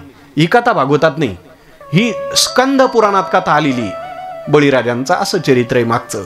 मग आता थोडं भागवतात चालतो. अष्टमस्कंद भागवतामध्ये जेव्हा दुर्वास ऋषी आले होते, दुर्वास ऋषींनी शाप दिलेला होता म्हणून यांना समुद्र मंथन करावं लागलं. तिथं मंथन करत असताना त्या ठिकाणी समुद्र मंथन चालू. मंथन करता करता करता त्यामध्ये त्या ठिकाणी अनेक रत्न निघाले. 14 रत्न निघाली. त्यातून त्या ठिकाणी अमृत निघालं होतं. आपापसात देव दैत्य हे वाटून घेणार होते. पण तेवढ्यात मोहिनी अवतार घेतला देवानं. मोहिनी अवतार घेतला. तो अमृताचा कळश हिसकला आणि त्या ठिकाणी खरं तर हेच अमृत समुद्रातून अमृत निघाल्यानंतर 4 जागेवर अमृत सांडलेलं आहे. आणि आज त्या 4 ठिकाणी कुंभमेळा आहे. जसं आता 2025चा कुंभमेळा आहे प्रयागराज इलाहाबाद कुंभमेळा. तर हे 4 ठिकाणी सांडलेले. तर ते फिरत फिरत आपल्या नाशिकला आले होते. तिथं अमृताचे काही थेंब सांडलेले खाली. आणि मोहिनी अवतार कुठं झाला माहिती आहे का तुम्हाला? मोहिनी अवतार आपल्या नेवाशाला घेतलेला आहे देवानं. नेवाशाचा फार मोठा इतिहास आहे बरं. नेवाशाला मोहिनी भगवंताचं आजही मंदिर आहे. नेवाशाला खांबाचं मंदिर जसं आहे, पैस खांब म्हणतात त्याला. पैसे नाही बरं, पैशाच खांब नाही, पैस खांब. आणि त्याच खांबाला माऊलींनी पाठ टेकवलेली. आणि त्याच खांबाला पाठ टेकून माऊलींनी ज्ञानेश्वरी सांगितलेली. आणि एका मेलेले सच्चिदानंद बाबा त्यांनी ज्ञानेश्वरी लिहिलेली नेवाशाला प्रवरा नदी ना, नेवाशामध्ये अनेक इतिहास आहे. पुन्हा त्या ठिकाणी मोहिनी भगवंताचा जो अवतार झाला होता तो इथंच झाला होता आपल्या नेवाशाला. आणि मग इथून ते नाशिकला आलेले वगैरे इथल्या इथं त्या ठिकाणी मग ते वाटप करायची अमृताची. खरं तर अजून नेवाशाचा इतिहास आहे पहा. तिथं रामप्रभू हरणाच्या पाठीमागं बाण मारण्याकरता निघाले होते. बाण मारता मारता तिथं हरणाची काया पडली म्हणून तिथं नाव पडलेले गावाचं कायगाव आहे पहा. तिथं प्रवरे संगमजवळ कायगाव. तिथं हरणाची काया पडली म्हणजे शरीर पडलेलं आहे महाराज तिथं. आणि पुन्हा त्यास हरण ठाण मांडत पुढं लपत होतं, ठाण मांडत होतं, पुढं निघत होतं. जिथं हरणानं ठाण मांडलेलं आहे तिथं आज गावाचंच ठाण झालं. ते भामठाण हे जे गाव आहे ना ते परिसरातले ते भामठाण वगैरे हे जे जिथं ठाण मांडलं त्या गावांचेच नावं ते पडून गेली. ते कायगाव टोक तिथं थोडं टोक पडलं अशी नावं त्या ठिकाणी त्या परिसराचे पडलेले. इतिहास विस्ताराने नेवाशाचा. तर तिथं मोहिनी अवतार झाला. मोहिनी अवतार भगवंतानी आपल्याच महाराष्ट्रात घेतलेला आहे. आपल्याच नेवाशाला मोहिनी अवतार घेतला. सगळ्या दैत्यांना सांगितलं बाबांनो का पळताय, काहीच नाही. आम्ही अमृत पिण्याकरता दोघांनी समुद्र मंथन केलेले. देव बोलले भांडू नका, मी आपापसात तुम्हाला अमृत वाटणार. मग 2 पंक्ती धरल्या. या बाजूला दैत्य, या बाजूला देव. मोहिनी भगवंतांनं अमृताचा कळश हातात घेतलेला. देव बोलले पहिले कोणत्या पंक्तीत वाढायचं अमृत. पण लक्षात ठेवा देवांनो, दैत्यांनो तुम्ही लक्षात ठेवा, पहिल्या पंक्तीला ज्यांना भेटणार त्यांना अमृत वरचं पातळ भेटणार आहे. आणि ज्यांना मागून मिळणार ना त्यांना एकदम घट्ट. तेवढ्यात ते दैत्यच ते त्यांनी सांगितलं, म्हटले आम्हाला आहे ना वरचं पाणी नको, आम्हाला मागून द्या. 2रा नंबर आमचा लावा. पहिला नंबर देवांना वाढा. आता खरं तर अमृत ते अमृत राहतं पा. अमृतामध्ये घट्टन पातळ काही राहत नाही. ते काही आपली तुरीची डाळ आहे. अमृतात तसं काही नसतं. मग त्यावेळेला त्या ठिकाणी भगवान परमात्मा ते डाळीत राहतं घट्ट वगैरे खरबीर खालचं चालती माझ्या बंडू महाराजांची. अशा पद्धतीने त्या ठिकाणी पाणी काय घट्ट काय, अमृत ते अमृत राहतं. पण ते दैत्यच. तेव्हा त्या ठिकाणी भगवान परमात्मा अगोदर देवांना अमृत पाजायला सुरुवात केली. देवाची पंगत चालू झाली. त्यांनी असं हातात घ्यावं प्राशन करावं, हातात घ्यावं प्राशन करावं. तर तो जो कळश होता ना कुंभ अमृताचा, तो जवळपास आसा भरलेला आसा होत चालला. सगळे दैत्य सगळे दैत्य त्या ठिकाणी टाचा वर करून पाहत होते घट्ट कधी लागतं नेमकं. कारण पूर्ण अमृताचा कळश असा पूर्ण पालता उलटा व्हायला आला. पण तरी सुद्धा सगळ्या दैत्यांना आशा होती आता मिळल तेव्हा मिळल. तेवढ्यात या दैत्यांमध्ये एक दैत्य हुशार होता, त्याचं नाव आहे स्वरभानू. तो चंद्र सूर्य या दोघांच्या मध्ये जाऊन बसला आणि देवाचं रूप घेऊन त्याने अमृत घेतलं. काही तोंडात, काही पोटात, काही हातात. चंद्र सूर्य बोलले भगवंता एका दैत्याला तुम्ही अमृत पाजलं. हा दैत्य देवा. भगवंताने सुदर्शन चक्र काढलं, त्याचं मस्तक धडा वेगळं केलं.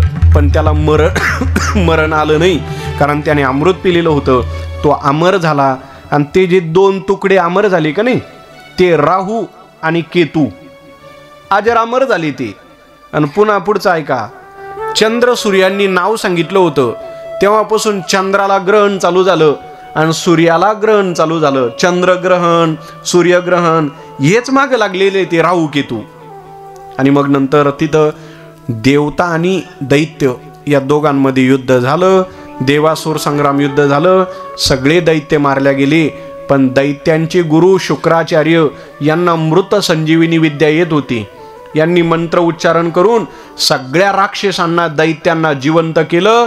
त्यात बळीराजा सुद्धा होते. माझा मुद्दा आहे बळीराजा. त्यात बळीराजांनाही जिवंत केलेलं. बळीराजांना जिवंत केल्यानंतर प्रसंग असा घडला पहा.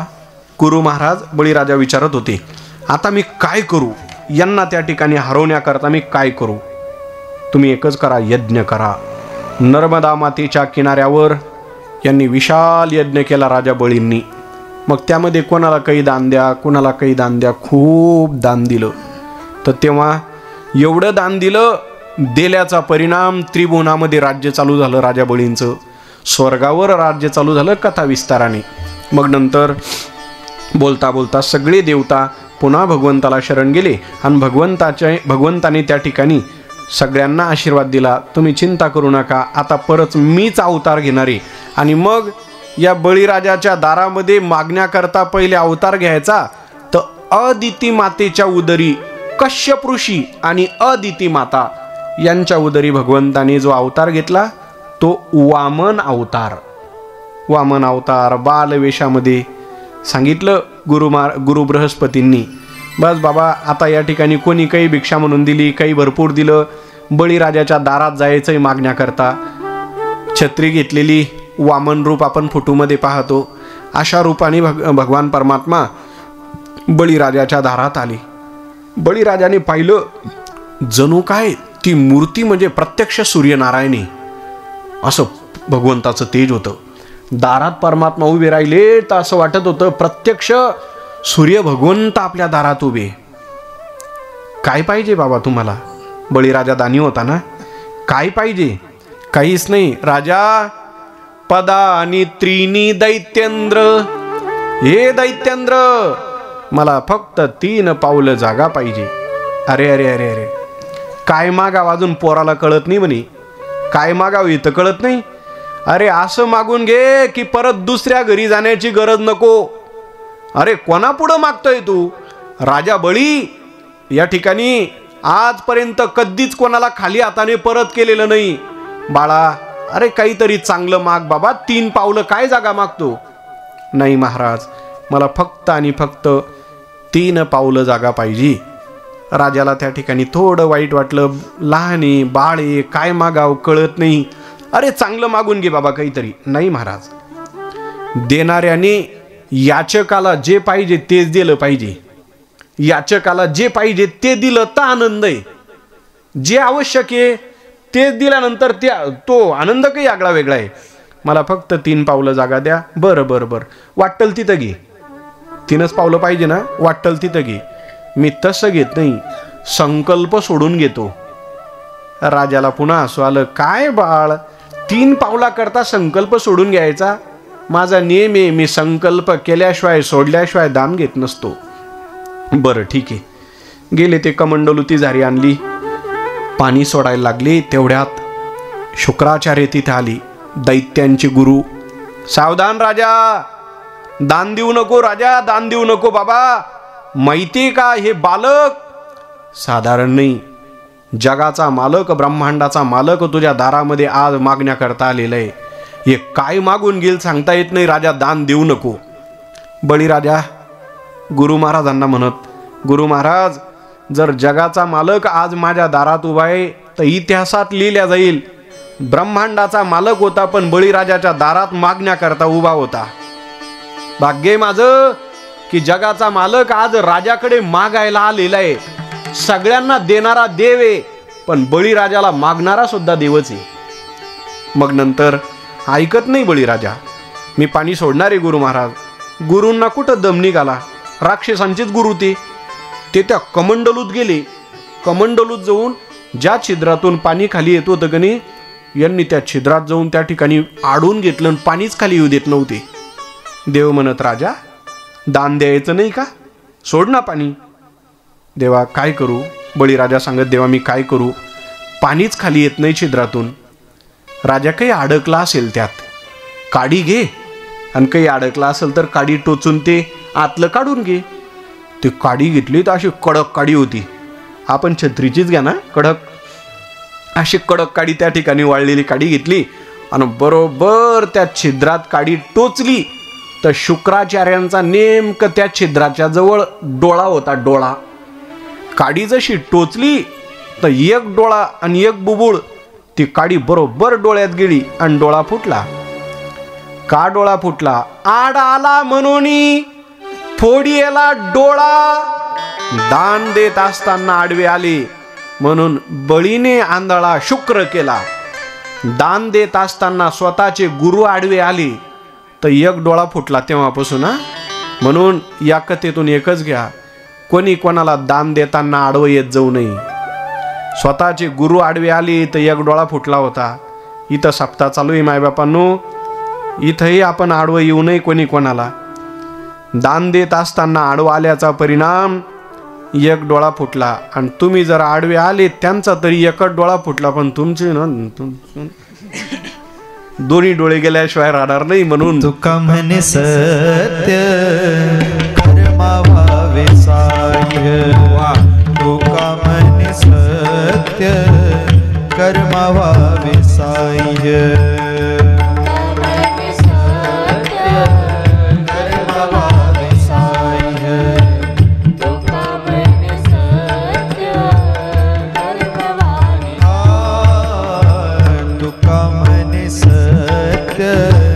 कर्मा व्हावे साह्य.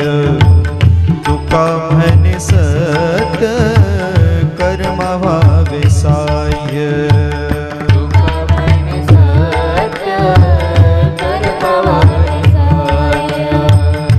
तुका म्हणे सत्य घातलिया भय नरका जाणे नरका जाणे. घातलिया भय नरका जाणे नरका जाणे. विषय तो त्यांचा झाला नारायण. विषय तो त्यांचा झाला नारायण. विषय तो त्यांचा झाला नारायण. घातलिया भय नरका जाणे नरका जाणे. घातलिया भय नरका जाणे नरका जाणे. विषय तो त्याचा झाला नारायण. विषय तो त्याचा झाला नारायण. विषय तो त्याचा झाला नारायण.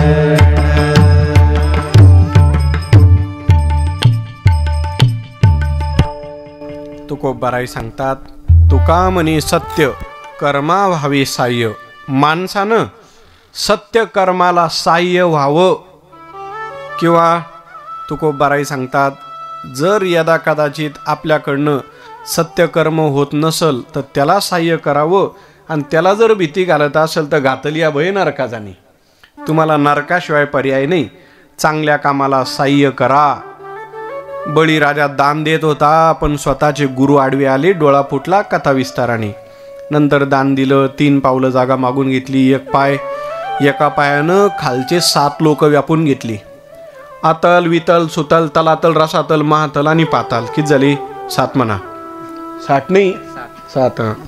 हे खालचे 7 लोक व्यापून घेतले एका पायानं. एका पायानं वरचे 7 लोक व्यापून घेतले. भूर भुव स्वह मह जन तप आणि सत्य. झाले 14 लोक. 2 पाय जागा मिळाली. राजा तू 3 पावलं दिलेली, अजून 1 पाय बाकी. मग नंतर त्या ठिकाणी बळीराजाने सांगितलं, देवा माझी सगळी संपत्ती गेली पण मालक अजून तसाच आहे.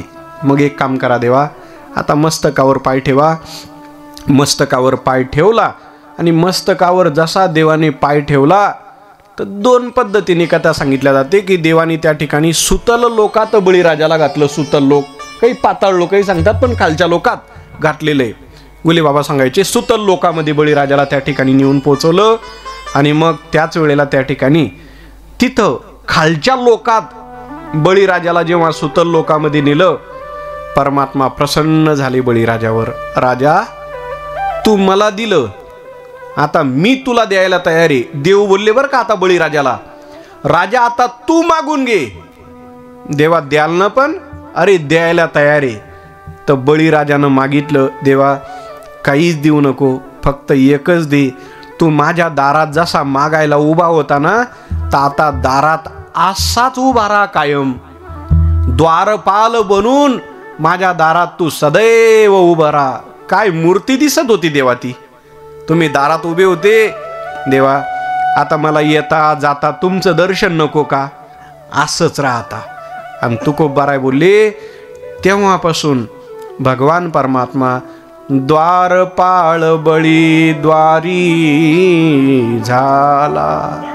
द्वारपाल झाले देव, बळीराजाच्या नगरीमध्ये द्वारपाल बनून राहिले. चला, थोडं बळीराजाच्या नगराचं आता थोडं वर्णन आलं अनेक पुराणांमध्ये. जिथं बळीराजाला खाली नेऊन घातलं ना देवानं, तर त्या नगराला किती दरवाजे. तर बळीराजाच्या घराला, त्या नगराला 52 दरवाजे होते, 52. आणि देव नुसतं एकच दार राखत होते असं नाही, देवानं एकच दार राखलं असं नाही. परमात्मा 52 दरवाजामध्ये त्या ठिकाणी रक्षक बनून, द्वारपाल बनून उभे होते. 52 दार राखत होते परमात्मा. आपल्याला एक दरवाजा सांभाळता येत नाही नीट, आणि देव 52 दरवाजे सांभाळत होते. काय जुने वाडे असायचे, नगर असायचं. आजही जर आपण गेलो तर नंदबाबाचा वाडा किती मोठा, तर 84 खांब होती. नंदबाबाच्या वाड्याला 84 खांब, एवढा मोठा नंदबाबांचा वाडा होता. तसं बळीराजांचं दार, 52 दरवाजे, आणि या दारामध्ये द्वारपाल बनून परमात्मा राहिले. असे भरपूर प्रमाणे राखीदार वंटा बळीचा,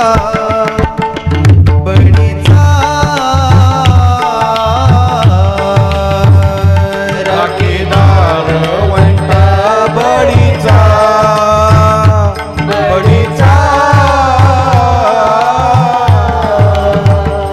सारथी झाला अर्जुनाचा, अर्जुनाचा.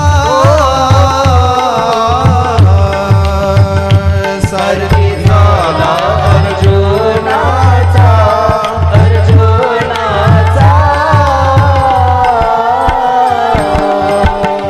दास सेवकाचा, सेवकाचा.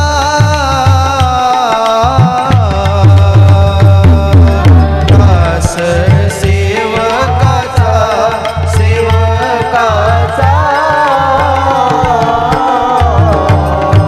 होय साचा अंकित, होय साचा अंकित, होय साचा अंकित, होय साचा अंकित. ऐसा कृपेचा सागर, कृपेचा सागर. ऐसा कृपेचा सागर, कृपेचा सागर. ऐसा कृपेचा सागर, कृपेचा सागर. ऐसा कृपेचा सागर, कृपेचा सागर.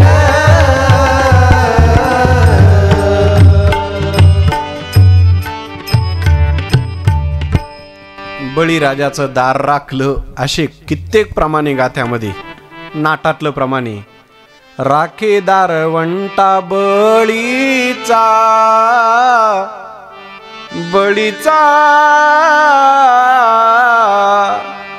नाटाच्या अभंगामध्ये तुकोबाराय पुरावा देतात.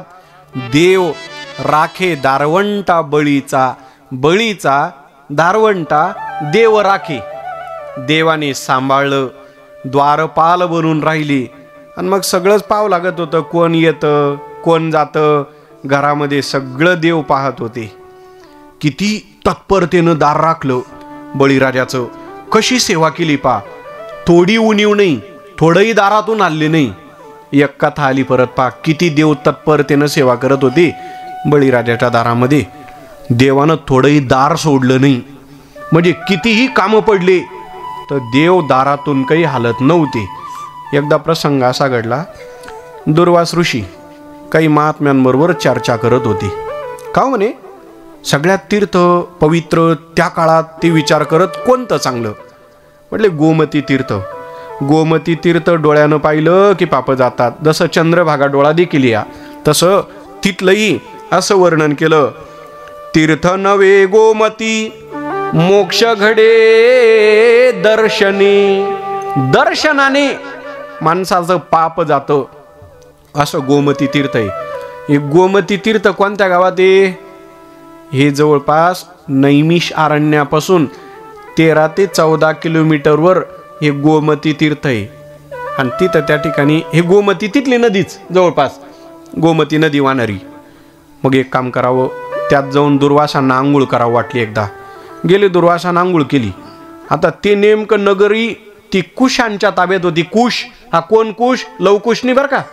हा कुश महादेवाचा भक्त सेवक आणि त्यांच्या ताब्यात ती होती. दुर्वासांना आंघोळ करताना पाहिलं, पण ही आंघोळ करण्याची पद्धत चुकली का काय झालं, कमी अधिक त्यांच्याकडून तीर्थाची मर्यादा सांभाळला गेली नाही की काय करू.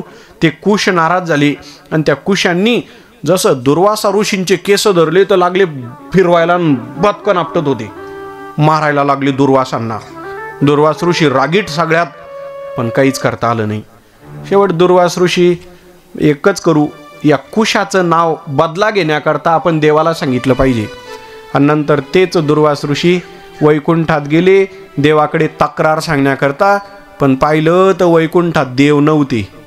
विचारपूस केली घरी, देव कुठे आहे? म्हणे देव सध्या आहे ना बळीराजाच्या दारात उभे. देव सध्या वैकुंठात नाही, सुतल लोकामध्ये द्वारपार बनलेले देव. आणि तुम्हाला जर देवाला भेटायचं असेल तर दारात जावं लागल बळीराजाच्या. दुर्वास ऋषी बोलले, ठीक आहे, मी सुतल लोकात जातो, तिथं जाऊन देवाला तक्रार सांगतो. आणि मग दुर्वास ऋषी खाली गेले. हे जुन्या काळात असं होतं पा, हे देवता आहे ना, हे वर खाली त्यांच्या मनात आलं तेव्हा ते जात होती. मनात आलं चालले स्वर्गात, मनात आलं चालले पळशीला, मनात आलं चालले आळंदीला, मनात आलं चालले कुटियात झोपाला. असं मनात आलं, ते मनात आलं तर त्यांच्या ती मनावर रोखी होती, काम चालले. आणि मग अशा पद्धतीने त्यांना ते त्या काळात शक्ती होती, सामर्थ्य होतं, सिद्धी होती प्रसन्न, म्हणून हे शक्य होतं. बरं झालं ते आपल्याला प्रसन्न नाही, नाही ते एका सेकंदात गो. त्या काळात ते शक्य होतं त्यांना. दुर्वास ऋषी खाली गेले. देवा पहा, मी तुमच्या आशीर्वादाने या ठिकाणी तुमच्या परिसरात राहतो. माझी अशी अवहेलना केली एका कुशानी, देवा त्याचा बदला घेतला गेला पाहिजे. तर तेवढ्या देव कसे म्हणत दुर्वास ऋषींना, महाराज मी बदला घ्यायला मी सध्या दार सोडत नाही, कारण मी बळीराजाचं दाराचं रक्षण करतोय सध्या. मी द्वारपाले, मी बळीराजाचा सेवक आहे, मी दार सोडत नाही. मला मालकाची परवानगी नाही. मला माझे मालक बळी त्यांनी सांगून ठेवलेले, आता असंच उभं राहा, तर मी असंच राहणार आहे. आता मला बदला घेण्याकरता यायला वेळ नाही आणि सुट्टी नाही मालकाकडून. देवा रविवार पाहून काम करून घ्या ना. देव बोलले, रविवार नाही शनिवार नाही, इथं सुट्टीच नाही. बळीराजाच्या दारातून मला सुट्टीच भेटत नाही. दुर्वास ऋषी कशी म्हणत, ही कथा ऐका बरं का, थोडी ऐकण्यासारखी. दुर्वास ऋषी म्हणत, देवा मग इथून तो दैत्य मारल्या जाणार नाही का तुम्हाला? तुम्ही ताबडतोब चला आणि लगेच या. दुर्वास ऋषींचा फार आग्रह दिसला. तर दारामध्ये एक दिवस बळीराजामध्ये निवांत असताना ताबडतोब जावं, ताबडतोब यावं. तर तिथून त्या सुतल लोकातून देव या भूमीचं पृथ्वीचं छेदन करत करत करत करत वर निघाले. तर वर मस्त काढलं देवानं, म्हणजे दार काढलं, या जमिनीचं दार काढलं. कुठं? द्वारकेला. द्वारका नाव का पडलं याची कथा ऐकून घ्या बरं का. देवानं तिथं द्वार काढलं म्हणून नाव पडलं द्वारका. याला पुरावा ओवी काढून आणली मी नाथ भागवतातून. नाथ महाराज बोलतात, त्रिविक्रम उभा बळीचे द्वारी, द्वार सांडुनी द्वार करी, तेने द्वारके भितरी येऊनी उद्धरी, कुशाते द्वार करी. द्वारकेला द्वार केलं म्हणून नाव द्वारका पडलं. कुशाचा उद्धार केला पण तो काही मरत नव्हता. त्याला त्या ठिकाणी ते जर गड्डा खोदून तिथं पुरलं, त्याला जिवंत देवानं पुरलं आणि वरून शिवलिंगाची स्थापना केली. तेवढ्यात तो जिवंतच खालून कसा म्हणतो, देवा मी कोणाला त्रास देणार नाही, फक्त माझी एक अट आहे. काय रे बाबा? देवा तुम्ही सहकुटुंब माझ्या नगरीत येऊन राहा ना. देव बोलले, आशीर्वाद आहे माझा तुला, मी 100 वर्ष तुझ्या नगरीत राहणार इथून पुढं. आणि म्हणून देव द्वारकेत 100 वर्ष राहिली, आशीर्वाद दिला होता. म्हणून द्वारकेमध्ये देव सगळ्यात जास्त काळ राहिले. अशा पद्धतीने पुन्हा वर आलेले तसेच खाली गेले त्या दारातून. ते छिद्र पाडलेलं, जसं बोर घेताना नाही का ते बरोबर खालून पाणी लागतं, जमीन छेदल्या जाते, तसं देव परत खाली गेले. ते दार द्वारकेला आहे. तुम्हाला जर जायचं असेल ना तिथून खाली एका दिवशी, तिथं दार आहे द्वारकेला आणि तिथून खाली जाता येतं. पण मी ही गॅरंटी घेत नाही तुम्ही खाली गेल्यानंतर परत वर येताल का नाही. आपल्याकडे भांडायला येऊ नका. पण असं ग्रंथात लिहिलेलं आहे नाथ महाराजांनी की तिथून खाली दार आहे, तिथून देव दारातून त्या द्वारकेत आले होते. अशा पद्धतीने ती कथा सांगितली. आता एकच कथा आहे पहा अजून बळीराजाची. जाता जाता तेवढी कथा सांगतो. देव खूप वर्ष, खूप कालावधी त्या ठिकाणी तिथं द्वारपाल बनून राहिली. एक दिवस रावण आला तिथं खाली. बरं का महाराज, रामायणाची पण कथा याच्यात. रावण आला म्हणे. रावणानं स्वर्ग पाहिलं, सगळं पाहिलं, खालचे आतल लोक पाताल लोक सगळे लोक पाहता पाहता बळीराजाचं नगर पाहण्याकरता गेली. एवढं सुंदर नगर वाटलं. देवदारात उभे होते. ए रावणा, मालकाची आज्ञा घेऊन येतो तेव्हा मध्ये जाता येईल तुम्हाला. कोण मालक आहे तुमची? बळीराजा माझा मालक आहे. मी त्यांच्या दारात द्वारपाल बनून उभा आहे. म्हणे मला मध्ये जायचंय, इथंच थांब, मी मालकाची आज्ञा घेऊन येतो. देव मध्ये गेले. बळीराजाने सांगितले येऊ द्या मध्ये देवा, काही अडचण नाही रावणाला. बळीराजाला मध्ये पाठवलं. देवदारात तसेच उभे. आणि मग नेमकं मध्ये बळीराजाच्या जवळ रावण गेला. तर बळीराजा आपल्या पत्नीबरोबर त्या ठिकाणी थोडा वेळ होता म्हणून ते जसं ते दत्तात्रय भगवंतांनी नाथ महाराज सोंगट्या खेळण्याचा खेळ कसा होता तो, तसं त्या ठिकाणी ते सोंगट्या वगैरे अशी खेळ खेळायला लागली. पत्नी थोडा वेळ विंध्यावली बरोबर बळीराजा खेळायला लागली. खेळता खेळता बळीराजा तिथं गेला. आपलं ह्यो रावण तिथं गेला. ए बळी, मला तुझं राज्य पाहिजे, मी तुझ्या बरोबर युद्ध करायला आलेलो. रावण बोलला. बळीराजाने काही लक्षच दिलं नाही. रावण बोलला, बळीराजा मी तुझ्या बरोबर युद्ध करायला आलो, माझ्या बरोबर युद्ध कर. बळीराजा बोलला, काय गणगण लावली, थोडं थांब, आमचा खेळ चालू आहे. एक नाही दोन नाही, रावण तासाच उभा. तेवढ्यात खेळता खेळताय ना त्यांची ती कवडी उडाली. कवडी हातातली कवडी उडाली. रावणा, तेवढी कवडी तरी उचलून दे रे आमच्या खेळाची. रावण बोलला, काय माणूस आहे, मी युद्धा करता त्या ठिकाणी मागणी करतोय आणि हा बोलतोय कवडी दे. बरोबर ठीक आहे, तेवढी उडालेली कवडी तरी देऊ. ती कवडी उचलायला रावण गेला. पहिले रावण उचलायला लागला 2 बोटात, पण ती उचलता येत नव्हती. रावणानं सगळे हातांचा उपयोग केला. तिथं 20 हात. रावणाला हात किती? 20. मस्तक किती? 10 मस्तक. एका मुलानं मला विचारलं होतं, रात्री कसा झोपत असेल म्हणे तो असा. ते इकडून 5 डोके आले ना, कारण तो जर तसा झोपला तर असा वर होता असेल इकडून दाडाकडून.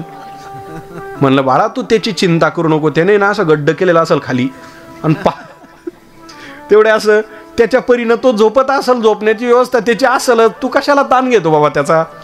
रावणाला 20 हात होते. दशानन म्हणून त्याला दशानन म्हणतात. तो रावण 20 हातानं कवडी उचलायला लागला. पण बळीराजाची एक कवडी रावणाला उचलता येत नव्हती. तसाच खाली पडला, कवडी सोडून दिली. बळीराजा बोलला, युद्ध करायचं का? नाही नाही, झालं काम आपलं, ऑपरेशन होऊन गेलं म्हणे. आता युद्ध वगैरे काही करण्याची गरज नाही.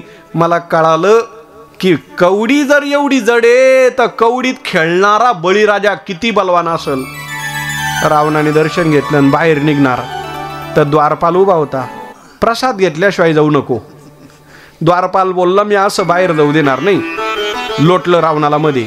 तर चरित्रात असं लिहिलं, रावण कित्येक वर्ष मध्येच राहिला आणि मग त्याला रावणाला कामं लावली म्हणे मध्ये. त्याच्याकडे सगळे कामं, झाडणं, जे काय असेल ते सगळे कामं. रावण घामाघूम झाला. बरं, दारातून पळून जाऊ तर द्वारपाल उभाच होता. द्वारपाल बाहेर जाऊ देत नव्हता परमात्मा. आणि मग चरित्रात असं लिहिल्या गेलं, रावणांचे पूर्वज पुलत्स्य ऋषी, रावणांचे पूर्वज, कारण रावणाचे वडील विश्रवा आणि मग त्यांचे वडील पुलत्स्य. तर पुलत्स्य ऋषी आले, बळीराजाचे पाय धरले. आमच्या कुळात रावणाचा जन्म, रावणाला सुट्टी कर.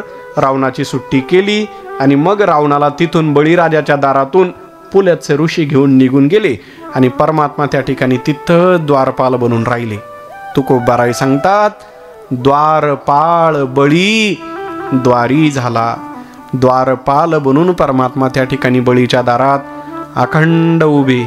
नंतर रक्षाबंधन आली, आईसाहेब लक्ष्मी माता आल्या. बळीराजाच्या बहिणीचं रूप घेतलं होतं, कारण देव इकडं आले आणि वैकुंठात देवच नाही. लक्ष्मी आईसाहेब बळीराजाची बहीण बनून आली होती. राखी बांधली आणि मग त्याच वेळेला बळीराजाने विचारलं, ताई काय घ्यायचं बरं तुला यावेळेला रक्षाबंधनाला? काय घेऊ? काहीच घेऊ नको, फक्त ते दारातलं आहे ना त्याची सुट्टी कर. म्हणे कोण तू? मी लक्ष्मी. कळून चुकलं, ही लक्ष्मी आईसाहेब भगवान परमात्मा. आता त्या ठिकाणी देवाला दिलं पाहिजे. आणि तेव्हा त्या ठिकाणी लक्ष्मी आईसाहेबांनी भगवंताची सुट्टी काढून घेतली आणि मग वर गेले. मग सांगितलं, असं कुठेही नका जात जाऊ 7-7 दिवस सप्त्याला. अशा पद्धतीने त्या ठिकाणी हे थोडं सांभाळून जात जा. तुम्ही जिथं जाता तिथंच राहता, जरा घरचाही विचार करत जा. सगळ्या गोष्टी पाहिल्या पाहिजे, सगळं सांभाळावं लागतं. अशा पद्धतीने भगवान परमात्मा भक्ताचे काम करत असताना किती काम करायचं तो विचार करत नाही. तसेच उभे होते. द्वारपाळ बळी द्वारी झाला. बळीराजाच्या दारामध्ये भगवान परमात्मा द्वारपाल झाले आणि द्वारपाल बनून बळीराजाची त्या ठिकाणी सेवा केली. कोण बळी ते पाहिलं नाही.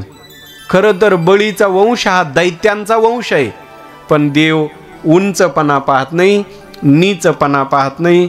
देव फक्त भाव पाहतो, भक्ती पाहतो. उंच नीच काही नेने भगवंत, तिष्ठे भाव भक्ती देखोनिया. आलो आपण परत याच चरणावर आणि याच चरणावर येऊन आपल्याला या ठिकाणी आज थांबायचंय. बळीराजाचं चरित्र या ठिकाणी आपण थोडक्यामध्ये पाहण्याचा प्रयत्न केलेला आहे. खरं तर आज गवळी यांचे घरी अंगे गाई वळी, तेही थोडक्यात चिंतन आपण पाहिलं. आणि बळीराजाच्या दारामध्ये द्वारपाल बनून परमात्मा उभे राहिले, तेही चिंतन आपण थोडक्यामध्ये पाहण्याचा प्रयत्न केलेला आहे. इथपर्यंत आपलं संत चरित्र कथा या जवळपास 16 भक्तांपर्यंत आपली कथा झालेली.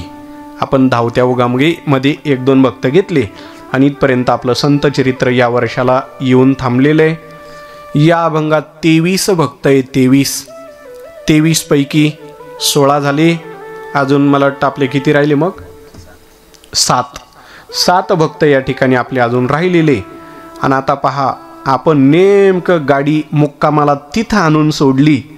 आता पुढच्या वर्षाला, म्हणजे अजून नाही शब्द देत मी जपून बोलतो थोडं. भगवान परमात्मा जर आपल्याला वेळ देतील तर आपण त्या ठिकाणी, आता आपण तिथं येऊन थांबलेलो आहे गाथ्यामध्ये. आता पुढचं जे चरण आहे ना आपलं, पैठणचे नाथ बाबा, नाथ महाराजांचं या ठिकाणी पुढचं चरित्र आहे. आणि देवाने जर आपल्याला आता वेळ दिली, संधी दिलीच, देवाने जर त्या ठिकाणी आपल्याला निरोप दिलाच, तर आपण त्या ठिकाणी पुढच्या वर्षी कोणतेच भक्त घ्यायचे नाही.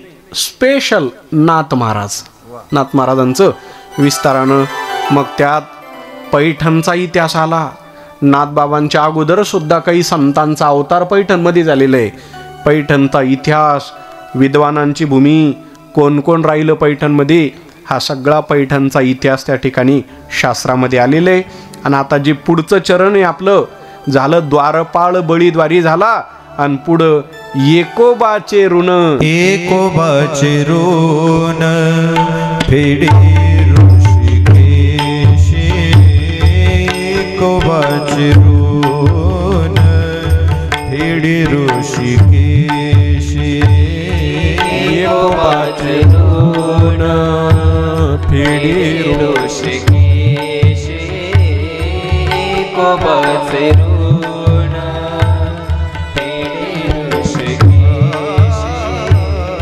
एकोबाचे ऋण फेडे ऋषिकेशी, ऋषिकेशी एकोबाचे ऋण फेडे ऋषिकेशी, एकोबाचे ऋण फेडे ऋषिकेशी, एकोबाचे ऋण फेडे ऋषिकेशी. अंबऋषीचे सोसी गर्भवास, अंबऋषीचे सोसी गर्भवास, उंच नीच काही नेने भगवंत, उंच नीच काही नेने भगवंत. अंबऋषीचे सोसी गर्भवास, अंबऋषीचे सोसी गर्भवास, उंच नीच काही नेने भगवंत, उंच नीच काही नेने भगवंत, उंच नीच काही नेने भगवंत.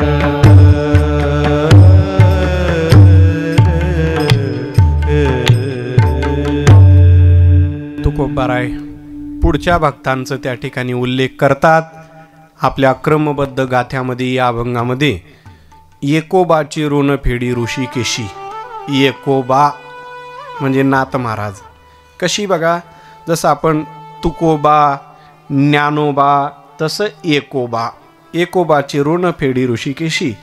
नाथ महाराजांचं चरित्र आपलं प्रारंभ होणार आहे, पण आपल्याला या ठिकाणी आज थांबायचे. उपस्थित श्रोते मायबाप, समस्त ग्रामस्थ मंडळी, आपण ही संत चरित्र कथा या ठिकाणी श्रवण करत आहात. खरं तर हा विषय फार आगळा वेगळा आहे. अशी कथा महाराष्ट्रात कुठंच होत नाही. जे चरित्र आपल्या गावामध्ये या ठिकाणी चालू आहे, अशी कथा आम्ही रामायण करतो, भागवते, शिवमहापुराणे, पण संतांचं चरित्र आम्हाला कुठं सांगायला भेटत नाही. कुठं हे श्रोते पण भेटत नाही.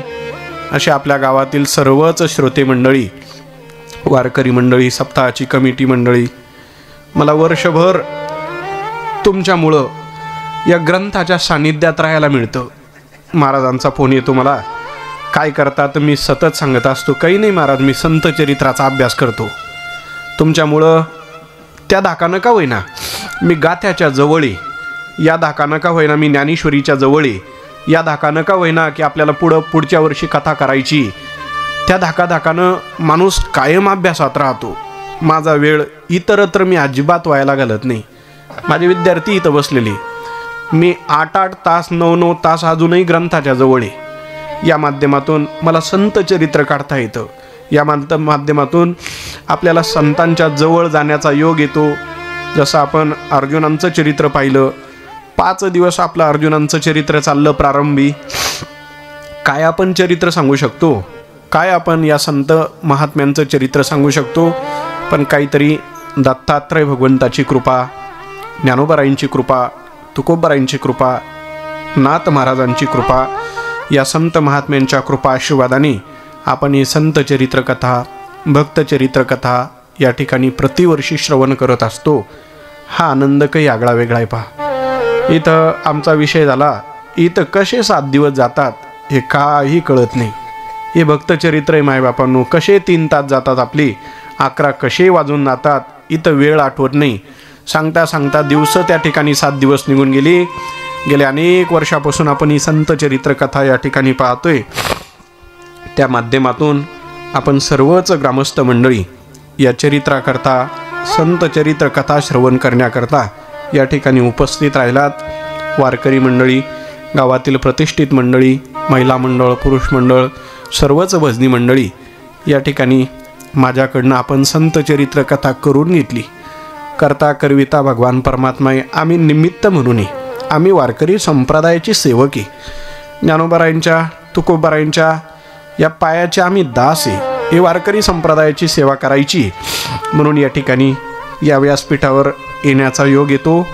आज जेव्हा मी कुट्यातूनच निघालो तर माझे डोळे भरून येत होते. हा दिवस आता उद्या नाही, हा आनंद आता उद्या नाही.